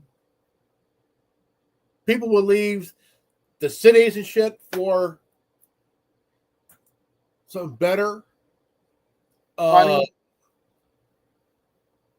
Like the Kaiser Hospital, the hospital, the guy created a town, okay? Store, gym, neighborhood, the whole thing, people live. Yeah. If that was done smartly in a very brilliant way, it would have worked out. What you see is homes abandoned.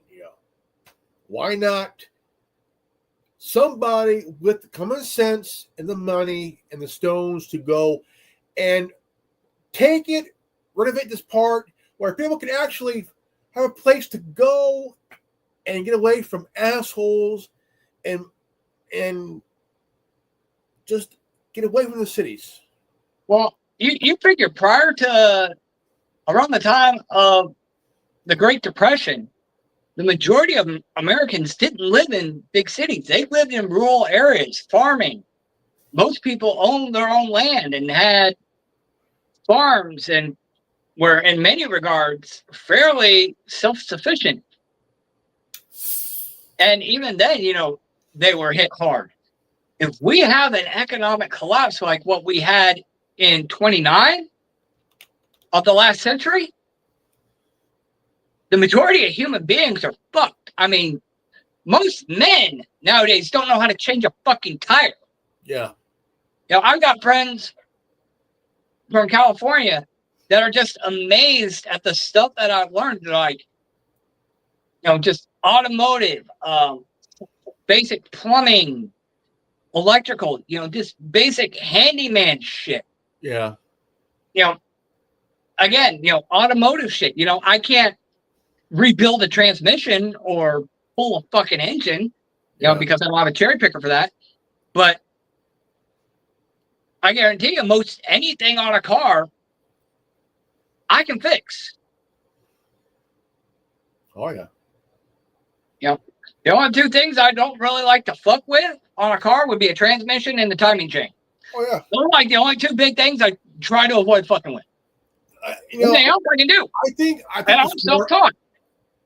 I think the smart thing right now, I mean, I know it sounds a little redneck in a way, but you got trailer parks.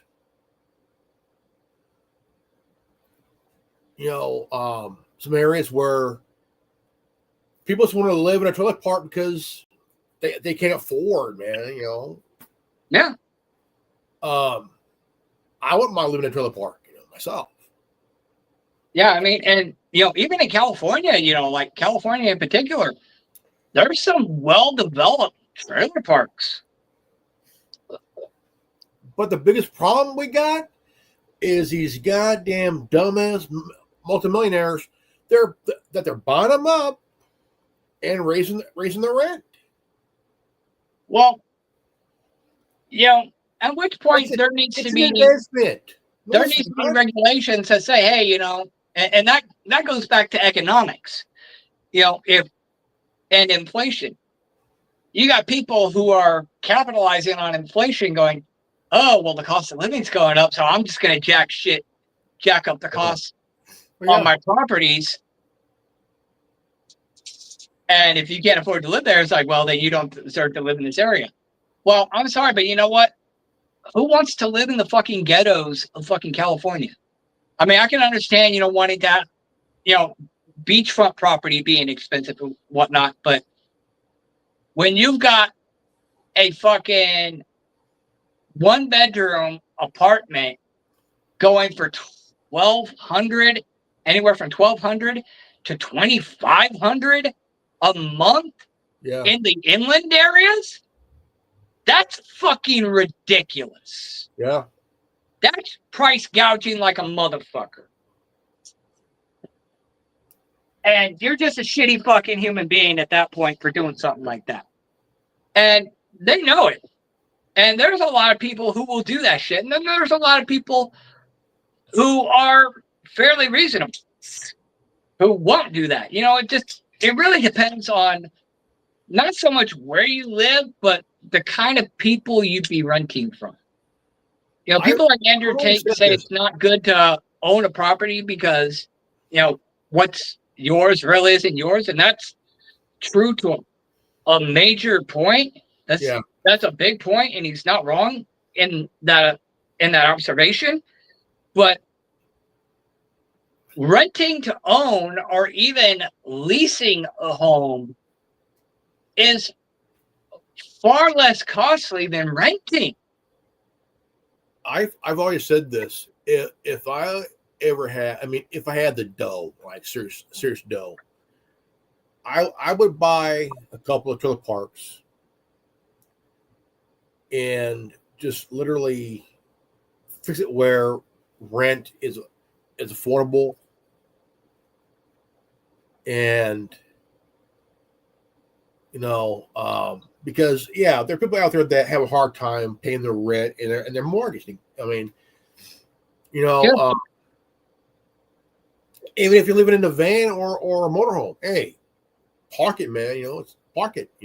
Because my ex-girlfriend, she's living in a motorhome in Vegas, and she used to work for Allied Security. Yeah. And she's been out there for a good 7 years, about 7 years. Yeah, but still, it's hard to live, especially in the Western states. I mean, I have a friend out here, and things are good out here, but he had to wind up moving down to Mississippi just to find a job. Can you give me a moment? I got to go drain the main vein. Go for it. I'm gonna keep talking, but even he had a hard time, getting his bearings here, and I personally think that's an isolated incident. But again, it goes back to the kind of people you're renting from. He was in an apartment that was extremely expensive, and he was a young kid just trying to find his bearings, and just things just didn't work out in his favor. So he wound up having to go to Mississippi, and new opportunities are opening up to him. But he's in an area that is like the super rich area. So again, it depends on where you live and the kind of. It's not just what you have. It's the area you live and the kind of people you do business with, is what I'm saying. And these are things that Trump, I think, needs to address. There needs to be serious reform in the world of medicine, in the healthcare system. There needs to be serious reform in terms of economics and, reversing inflation, taking control of the Federal Reserve, federalizing that, getting the Rothschild banks out of everything, and getting America's sovereignty back, and putting an end to price gouging in America, because that's more than inflation. Price gouging is a big problem here in America, because regardless of how things inflate or which direction inflation goes, whether it goes up or down, you still got people out there who are going to price gouge you like a motherfucker. You figure something cool comes on the market that you want to get, and say it goes on for like pre-sale or gets sold out because there's only so many in stock. And you go looking on eBay, you find that exact item, say the item at the retailer was $30. And the retailer sells out of it, but then you find that product for sale in abundance on, say, eBay for $75 to $130 because of price gouging. Yeah, there's really nothing being done about that. It's the same in most everything. You go to the grocery store, price gouging. You rent a. There needs to be something done about that. And these are things that Trump needs to address. That I don't think he's really been brought up to speed on. Just like private property rights and things like allodial title. What you own, you don't technically own because due to the, I believe it's the 14th Amendment. Yeah. Corporations are people and people are corporations. And you have things like lawsuits and whatnot. And that paved the way for the courts to act as a mediator in a transaction between you. What does it always come down to, whether it's a criminal or civil case? Money. If you get arrested for something, you got court fines. If you get a traffic violation, court fines. If you go to court over a civil matter or a child custody thing and child support and all that shit, Court fine. money is always involved. And the court's there as a mediator.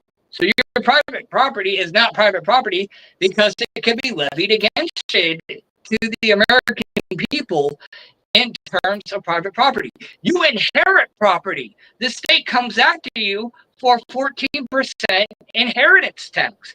And that's not including property tax that you have to pay every year. And God forbid that you take out a second mortgage or refinance the house. Yeah. Just to pay for the inheritance tax and the property tax. You get a ticket. Yeah. And again, these are things that Trump needs to address. Private property needs to be absolute again. Property tax needs to be gone, man. That's because it does. Every time my dad pays the property tax, I get like really just fucking like a dude, just yeah, because what's yours is yours. I mean, even if you have a sales tax, whatever, okay, a sales tax, a one-time tax when you buy the fucking house. You buy the house for $200,000, you pay 10% or whatever. Let's just say, or more than that. But let's be nice. Let's not make me a fucking slumlord here. I'll say property value is $200,000 plus a 10% sales tax. Okay, $220,000. That property, the house and the land it's on, is yours forever. Nobody can take it from you. Yeah. If you leave it to your kids, there's no inheritance tax. There's no property tax every fucking year. Okay, these are things that need to be addressed.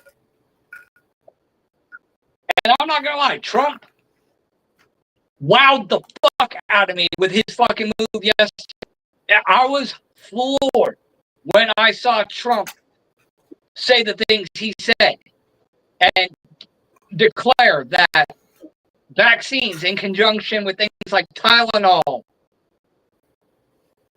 and the shots being so close together are working as a cocktail and are major contributing factors to the majority of autism the world over. He didn't get into the aspect of the things, of the additives that are in our food. He's already been dealing with that, so that's just kind of a nonchalant thing at that point. But he did hit the main vein, the main artery of that issue. He addressed that issue when it came to the cause of autism. And he pulled no punches when he called out the UN for starting problems for the US to fix, instead of preventing these problems. As he called it out. He called the New World Order out, and he kicked the New World Order in its ding-ding. And it needs to be asked now, where is it going to go from here? How are the globalists going to respond? Not just the left, not just Big Pharma, not just Israel. Because, apparently Trump's been yelling at Netanyahu just as much as he's been yelling at Pam Bondi. Pam Bondi. I keep calling her Spam Bundy. I'm going to put that on a t-shirt, man. I'm coining that right now. Spam Bundy and AOC and AOC and Obama cunt. I am coining those. Those are mine. I want a quarter anytime somebody says. Oh yeah. I am coining those two lines. And Obama cunt and Spam Bundy. Those are mine. I'll put them on t-shirts. How it's gonna be. But Yeah, this yo, this one, bro. how's everyone gonna respond? What do you think's gonna happen, Reverend?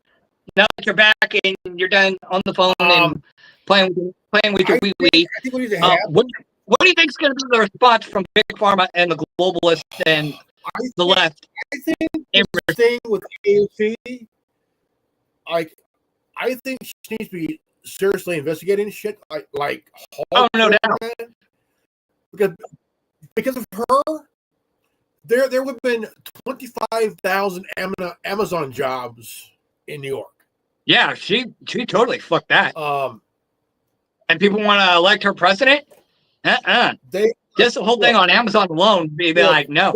Because Amazon's a big company, dude. This for me. They will never elect this bitch president. Especially not in her district, not in New York. They would throw this bitch under the fucking Greyhound bus.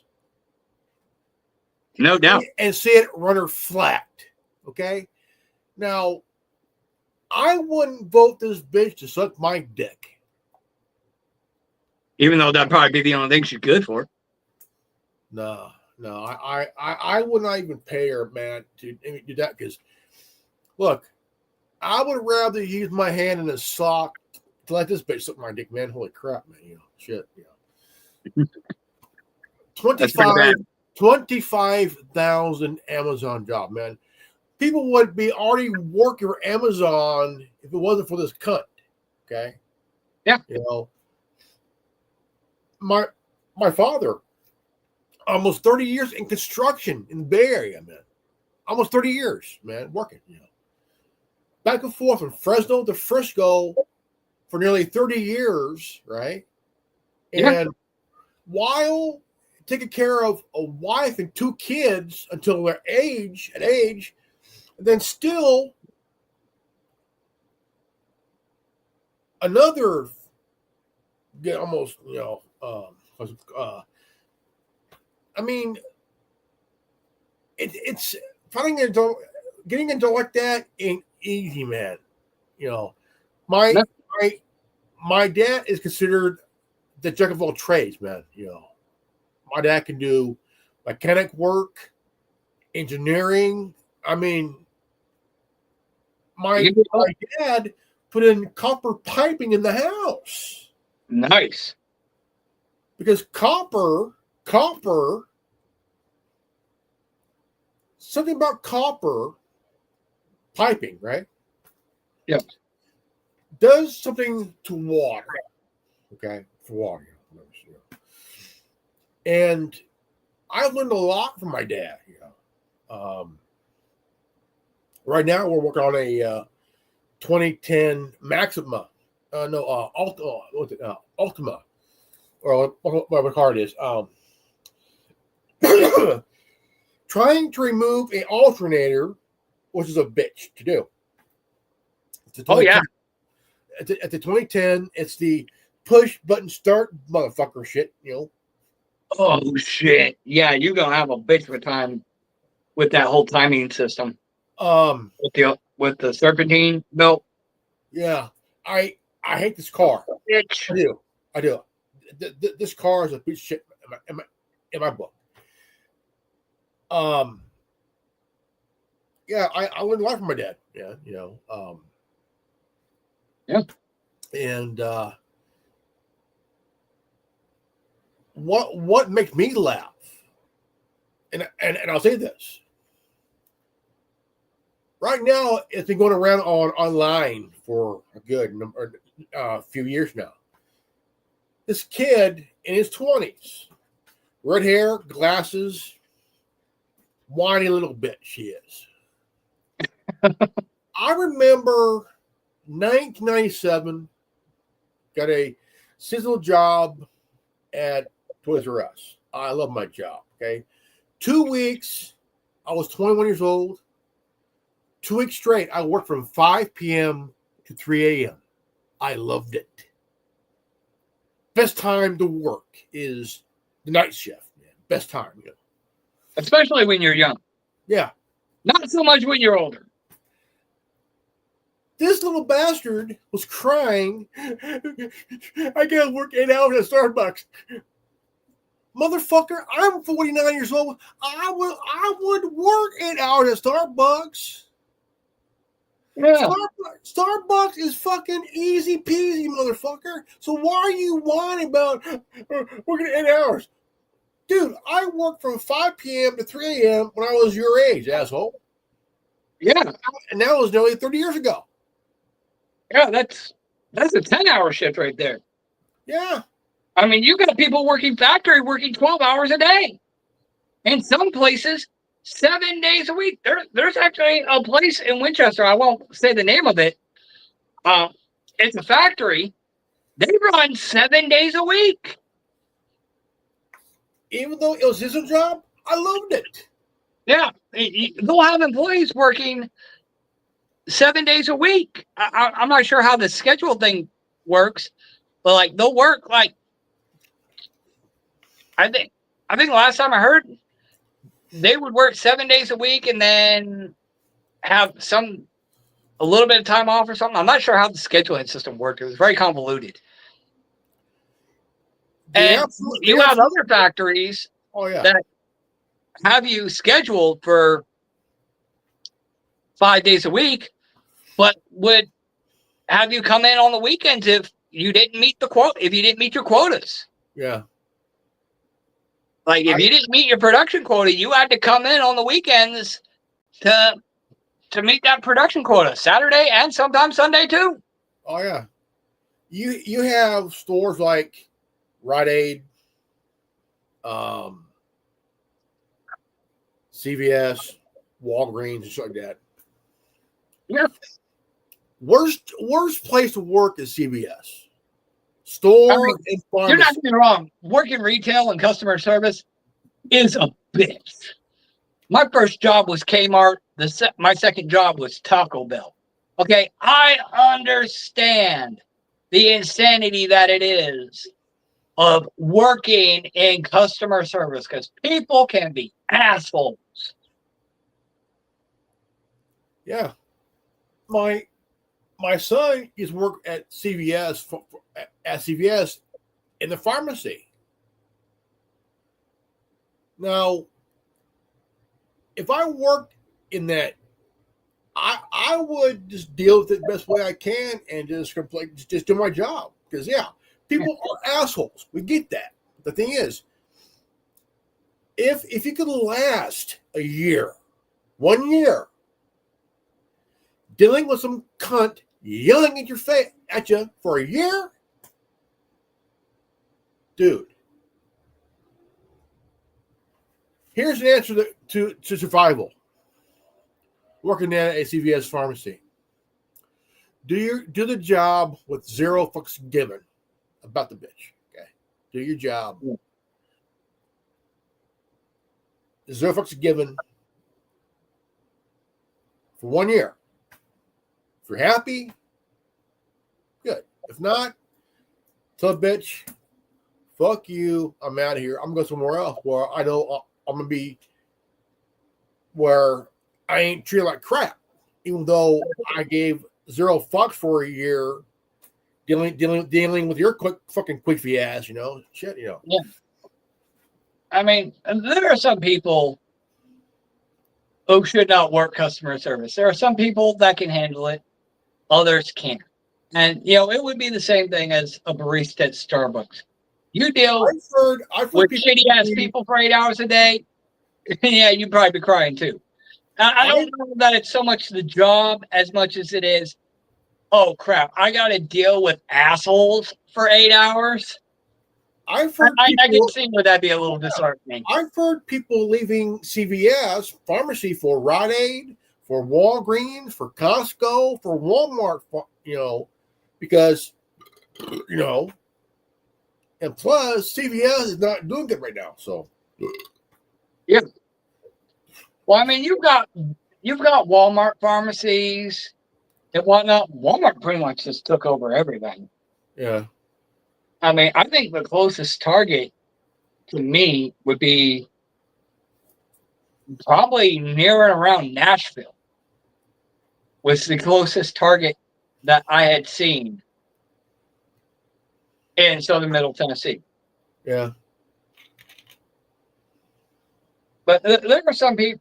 So I think Walmart's pretty much kind of getting a monopoly on retail and the pharmacy industry. So, things like Rite Aid They and have collected a monopoly on, I would say, about 4 or 5 areas.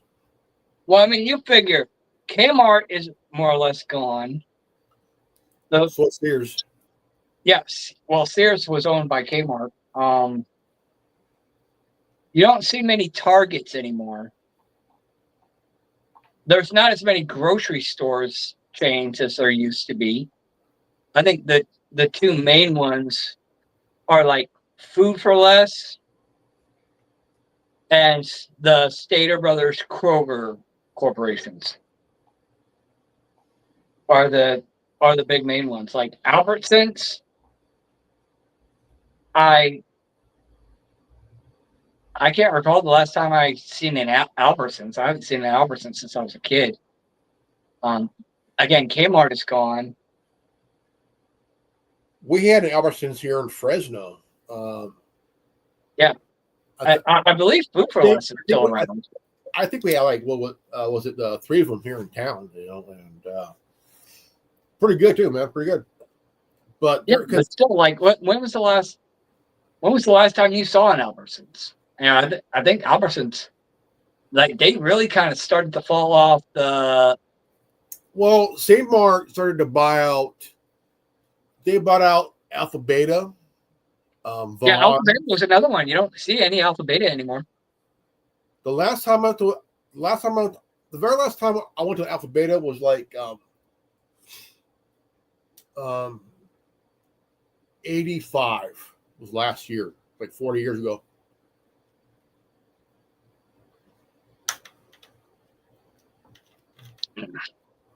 Oh, I'm curious. Let's just have a look.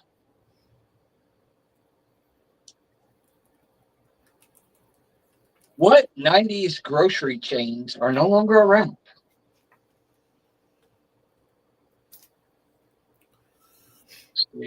A&P, Safeway, Delichamps, Jitney, Jungle,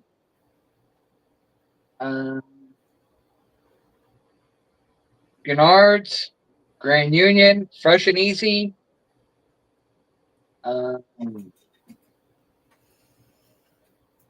There's a lot of one of the top things that comes up: 30 forgotten grocery stores that no longer exist.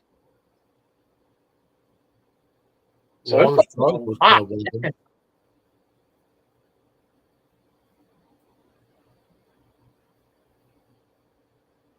I mean, Trump's got a long way to go before the New World Order is completely dissolved. I don't know that he can get it done in one term. I don't know. I don't think anybody. I don't think anybody can get it done. I mean, unless he goes scorched earth and forms an alliance with Putin and goes to the rest of the world and says, "Okay, all the kids back to your room. You don't run the house anymore.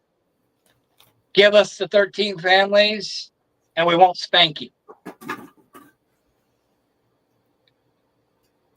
I mean, unless he goes scorched earth like that, I don't know that he could do it in one term. What I like to see is Glass-Steagall be brought back. Glass-Steagall, the gold standard. I want to see that the legislation that where Obama had repealed the where the media can no longer do propaganda, like some serious shit. Yeah, that definitely needs to be repealed. I'm surprised Trump hasn't done that. It's one of those things that I really think about. I would like to see a commissioned Route 66.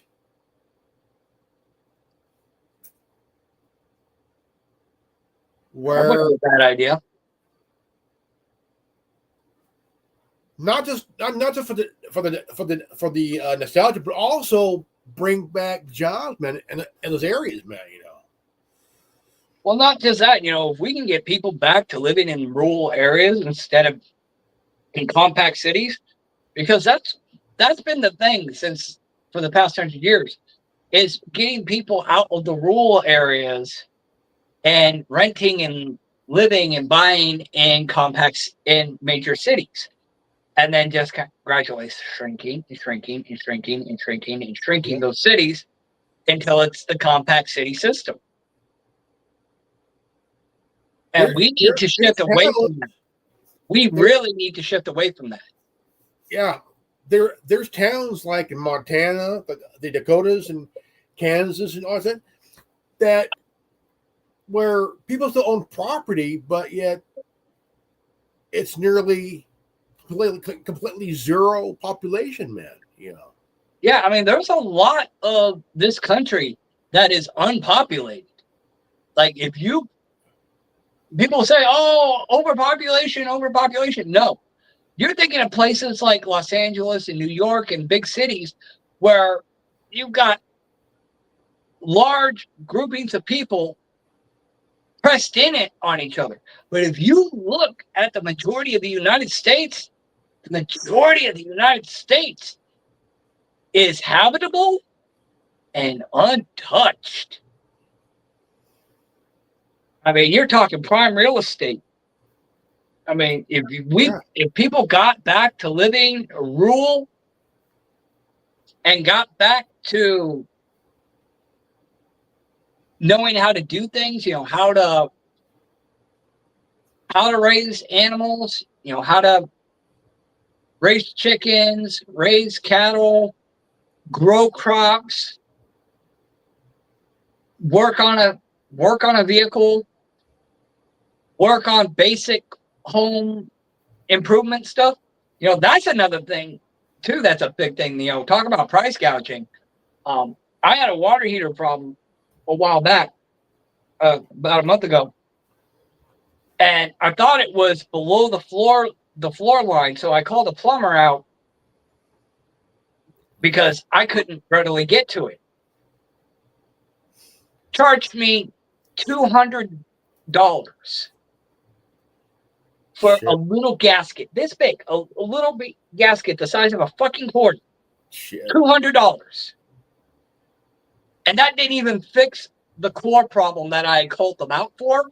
And I had to wind up doing it myself because they wanted to come back out, charge me an additional $380.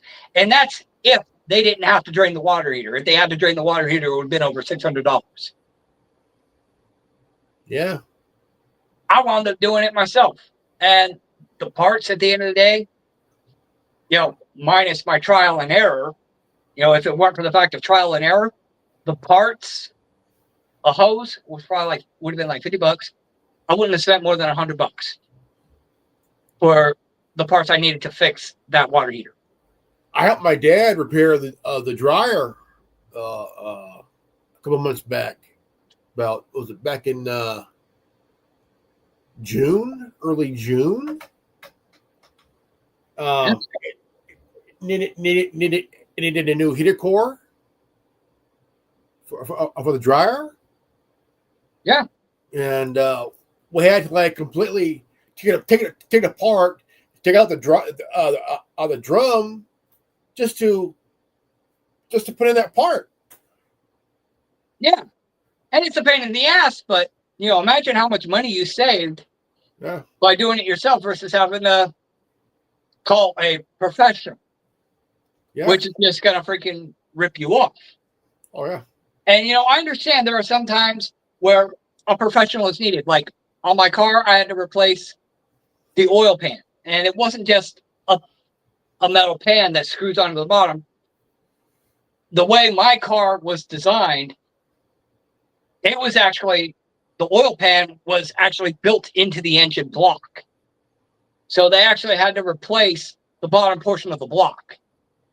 So you have something about the size of a cinder block that needed to be replaced. And that's after. What year is it? My car is a 2006 Chevy Impala. So that's So before if you look up how to change out the oil pan on a 2006 Chevy Impala LS, you're going to see it's a convoluted pain in the ass. So it's before the. And if you don't have a lift and the tools to pretty much take a whole shit ton of stuff apart, you're going to need a professional. Is it the key or the push button? It's a key. Oh, nice one. Good. Yeah. Yeah. My shit is an 06. But I wanted to take it to a shop because I didn't have the tools to take the whole bottom of the freaking car apart just to do this change. I didn't have a lift, and I didn't have the time or the means to take this whole damn thing apart. And even then, it took the shop 2 days to get that sucker fixed. Yeah. That's how much work went into it. So imagine if I were doing it by myself without a lift. Oh yeah. So sometimes these things are necessary, but most of the time, like what I had to deal with the water heater, nah. You'd be surprised that most of the shit you wind up paying out the ass for, you could have done for yourself. Easy peasy, pennies on the dollar. I think the whole idea of this push button shit is like, oh, we're gonna build a race car. Now this whole push button shit, bad idea. Well, Yeah. we got a key fob that'll start the car. I'm like, if we start it, unlock the son of a bitch, open the door, put in your fucking fat ass, put the key in, turn it. This needs to stay as a key shit, man. Because the key fob, easy way to steal your car, man. Easy way to do it, Yeah. Because you can get a generic key fob offline and integrate it into your neighbor's car, and bada bing, bada boom, you got yourself a new car. Yeah. It Also my that's dad. a big problem too. You got these smart cars and all this shit with AI and robotics. Also my dad. It's to the point, with this digital ID and all of that, your digital credit score. Oh, your credit score isn't as high as it should be. You don't get to drive no more. So they stop you right dead in the middle of the road. And the person behind you smacks into you. Also my dad, I go, Here's your whiplash. if I get my license, I'm getting me a Datsun. Yeah. Because the thing is, that shit we need to shift away from. We need to shift away from this smart technology shit. Because that's my goal is my thing is I'm gonna get a old Datsun pickup. Yeah. Why? The engine is pretty easy to work on, easy to repair, man. Shit, Yeah. We need to start shifting back to a simpler America. Yeah. Nothing against technology or progressing forward, but you got to be smart about it. And you can't sacrifice your humanity and knowing how to fix something or how to build something or how to work the land or, raise chickens or cattle and whatnot. We need to get back to, at the very least, having a knowledge of this. One of the jobs I worked at before I moved out of state, I worked on a ranch. Okay. One of the first jobs I did was building a horse wash. I didn't even know what a horse wash was until I went to work on this ranch. But I learned so much. And you never really sit down and realize how valuable this information is until you start learning this little thing here and a little thing there. And next thing you know, you've got to fix something. And you go, oh, wait, I know how to do that. Oh, yeah. Versus your neighbor who had to do the same damn thing, but they had to call a professional and they wound up paying $600 for something that would only have cost them, maybe $50, Yeah. if that. Yeah. We need to get out of this system to where we're being ripped off and, become a more self-sufficient nation. And, I think that's where it needs to start leading us. I think we're right around 2 hours and 20 minutes in. Yeah. So we'll go ahead and finish this out. My final thought on this, and I've been trying to get to this, but we keep going off on these tangents. But getting back to Trump, most everybody in the activist community, after what happened yesterday, have no doubt that they're going to try to make another attempt on his life. Trump needs to go scorched earth on the globalist New World Order. Not just the corrupt Democrats, not just Fauci and Gates. He needs to go all the way up and cut the head off the dragon. He needs to checkmate the New World Order chieftains, the globalist elite, the 13 families. When fucking Andrew Tate and his brother landed in Florida, they arrested him right off the fucking plane. Didn't have anything to charge him on. And, they had him sitting in a cell. You're going to tell me you can't do the same with the 13 family who have on public published numerous papers and memoirs and whatnot detailing what they did to bring about the New World Order and the crimes they committed and how they committed them and why. These people could be arrested and prosecuted just on those memoirs alone. Yeah. Okay. And until the 13 families are out of power, that their assets, that their money and their assets and their influence are gone, and the people who orchestrate and the criminal masterminds who committed these crimes to usher in this New World Order are sitting in jail playing their harmonica, it's never going to be over. No. You can arrest all the Democrats you want. You can arrest Bill Gates and Fauci and all these other people. But until you arrest and checkmate the 13 families, there will always be new pawns on the board. You gotta checkmate the king. You gotta checkmate the 13 families. And you gotta dissolve the secret societies. And you got to trickle on down and get all the pawns. Yeah, the pawns are important. But the game isn't over when you take the pawns off the board. The game is only over when you checkmate the king, which is the 13 families. Think of it like this. You look at the cult of Scientology, right? Yeah. Scientology, the Freemasons, Skull and Bones, Bohemian. Okay. Edward Hubbard had a will of his chosen two people that he wanted to take over, right? Uh-huh. David Miscavige took over right away, like that. Boom. 20 years old, 7th grade education. Just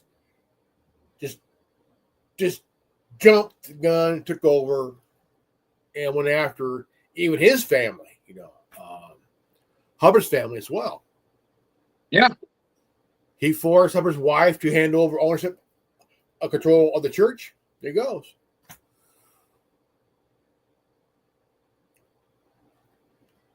And he was a pawn. It was a pawn. Yeah. So we got to think of it as like that, because if a pawn, there's going to be that 13 pawns are going to create their own new 13 families, right? Oh yeah. I mean, I'm not. Don't get me wrong. I'm not saying that a pawn can't move down the board and move across the board and become a queen. But I'm saying the game is over once the king's out of play. Once the king is toppled over, the game is over. Yeah. Now, yeah, you can have somebody else who would aspire to the throne. And those people need to be dealt with too. But what I'm saying is, you can keep knocking the sword out of the monster's hand. He's just going to pick up another sword. Yeah. Okay. If you can knock the sword out of the ogre's hand, but he's going to pick up a tree branch and whop you with it. Oh, big time, yeah. Okay, so you need to take the head. You need to take the head of the ogre. You need to checkmate the king. And I'm not advocating for murder or violence or anything. I'm talking about lawful checkmate here.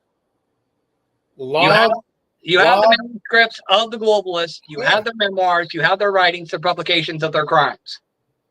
Go make the arrests. Oh, big time. You need to lop up the 13 heads of the dragon, man. Whew. Yep.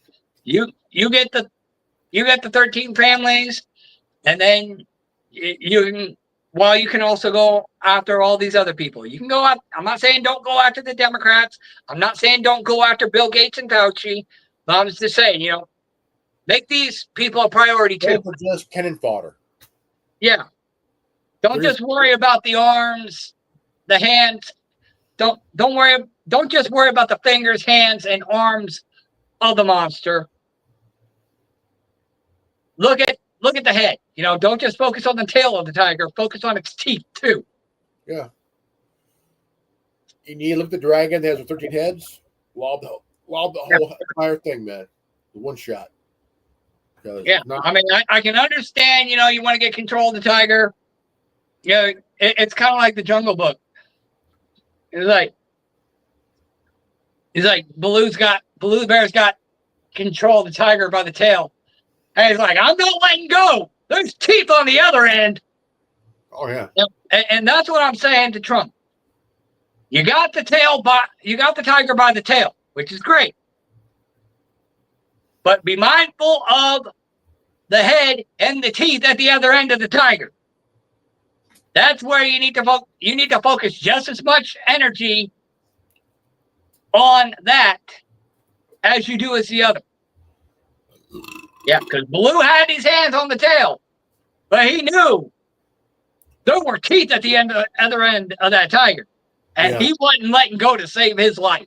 Yeah, and he had the tiger by the tail, but he knew, and he made it a point of saying, "I know there's teeth on the other end of this thing." That's what Trump needs to be mindful of. Do not get complacent. Do not forget that there's teeth on the other end of the tiger. Go after the Democrats. Go after Fauci, Soros, Gates, and all them, by all means. But make sure to go after the head of the tiger, too. Get the 13 families. Dissolve the secret societies, Skull and Bones, the Freemasons. I think right now, dissolve them. Yeah. Talk to your buddy RFK. His uncle went to dissolve secret societies. He moved to expose secret societies, and they killed the guy for it. Go sit down and have a conversation with your buddy Robert Kennedy. He'll tell you need to dissolve the secret societies in conjunction with everything else you're doing. Right. Dissolve secret societies and remove the ability and influence and power of the 13 families. No ifs, ands, or buts. Oh yeah. And on that, I've got nothing else because I think right now we need to really also just concentrate going after Soros right now. Well, like I said, don't. He's already talking about going after Soros. He's already talking about going after Fauci. People are screaming at him to end his relationship with Netanyahu and even Zelensky. Yeah, people are screaming at him to do this. People are screaming at him to arrest Bill Gates. People are screaming at him. There's no way Trump the Gump, unless he is completely deaf, dumb, and completely stupid, that he does not hear this. Go after the corrupt Democrats. Go after the corrupt Republicans. Go after Soros, Fauci, Gates. But go after also the secret societies and the 13 families. I think you could probably pull that off in a single presidential term. I think you can. You get the right people around you, stop fucking around with these assholes who are sitting there telling you that a soda is chocolate milk. You can get a lot done. Just, guy, quit fucking around with the dumb bucks telling you that soda is chocolate milk and stop sugarcoating things like Newsom's just an idiot. No, he's a fucking criminal. And, stop beating around the bush. Stop beating around the bush. Do the as mentioned. I think, be mindful of your surroundings. Make sure nobody slips a cyanide pill in your breakfast burrito or is got a sniper on the roof. Because I have no doubt, the activist community is saying after what Trump pulled yesterday, they're probably going to try again. They're probably going to try to kill him again. So Trump needs to be mindful, and he needs to put the pedal to the metal and go, okay, we're doing this. We crossed the line. There's no going back now. It's do or die. He needs to have that mentality. If I was president, and it's coming from me, because part of me, I like to scare people. I love scaring people. For a laugh, for me, I would love to really scare the shit out of the mayor of LA and Gavin Newsom to the point where, I would straight up pull funding. So much fucking funding. He's already done that. I'm saying more. He's pulled federal funding for California. Oh, good. But he's pulled it. That's long since been done. I would definitely look, because we all know what he's doing. I know what he's doing. Yeah. I would completely investigate Newsom, hardcore, and also the mayor of LA, because we all know those fires in SoCal were done intentionally. Oh, absolutely. I've talked about this many times. I've worked fire mitigation. I know that by law, these systems have to be maintained. They have to be inspected. They have to be maintained. The brush needs, and in California in particular, the brush needs to be kept under control, and you're not going to kill the plant by pruning it, okay? You can prune a rose bush, and the rose bush is not going to fucking die. It's the same with every other fucking plant. You can prune any fucking plant back, and it's not going to fucking die. No. Okay, this whole freaking save the plant bullshit, just that bullshit. There's a military installation that was broken into, and I mentioned this like months ago, early February, January, February. Yeah, 3 Humvees were stolen. One of them was armored Humvee. 3 was stolen. They took night vision goggles, medical equipment. They took bayonets, 3 tripods. and they tried to break in work to get uniforms. Well, good with that. And this was like mid-January. Mid-January, this happened. Okay. Yeah, that doesn't just happen. It was planned. Yeah. You don't just waltz onto a military installation, Bayonets, and steal this equipment. night vision goggles, medical supplies, right? Yeah. Bayonets, 3MBs. Yeah. And one of them was armored.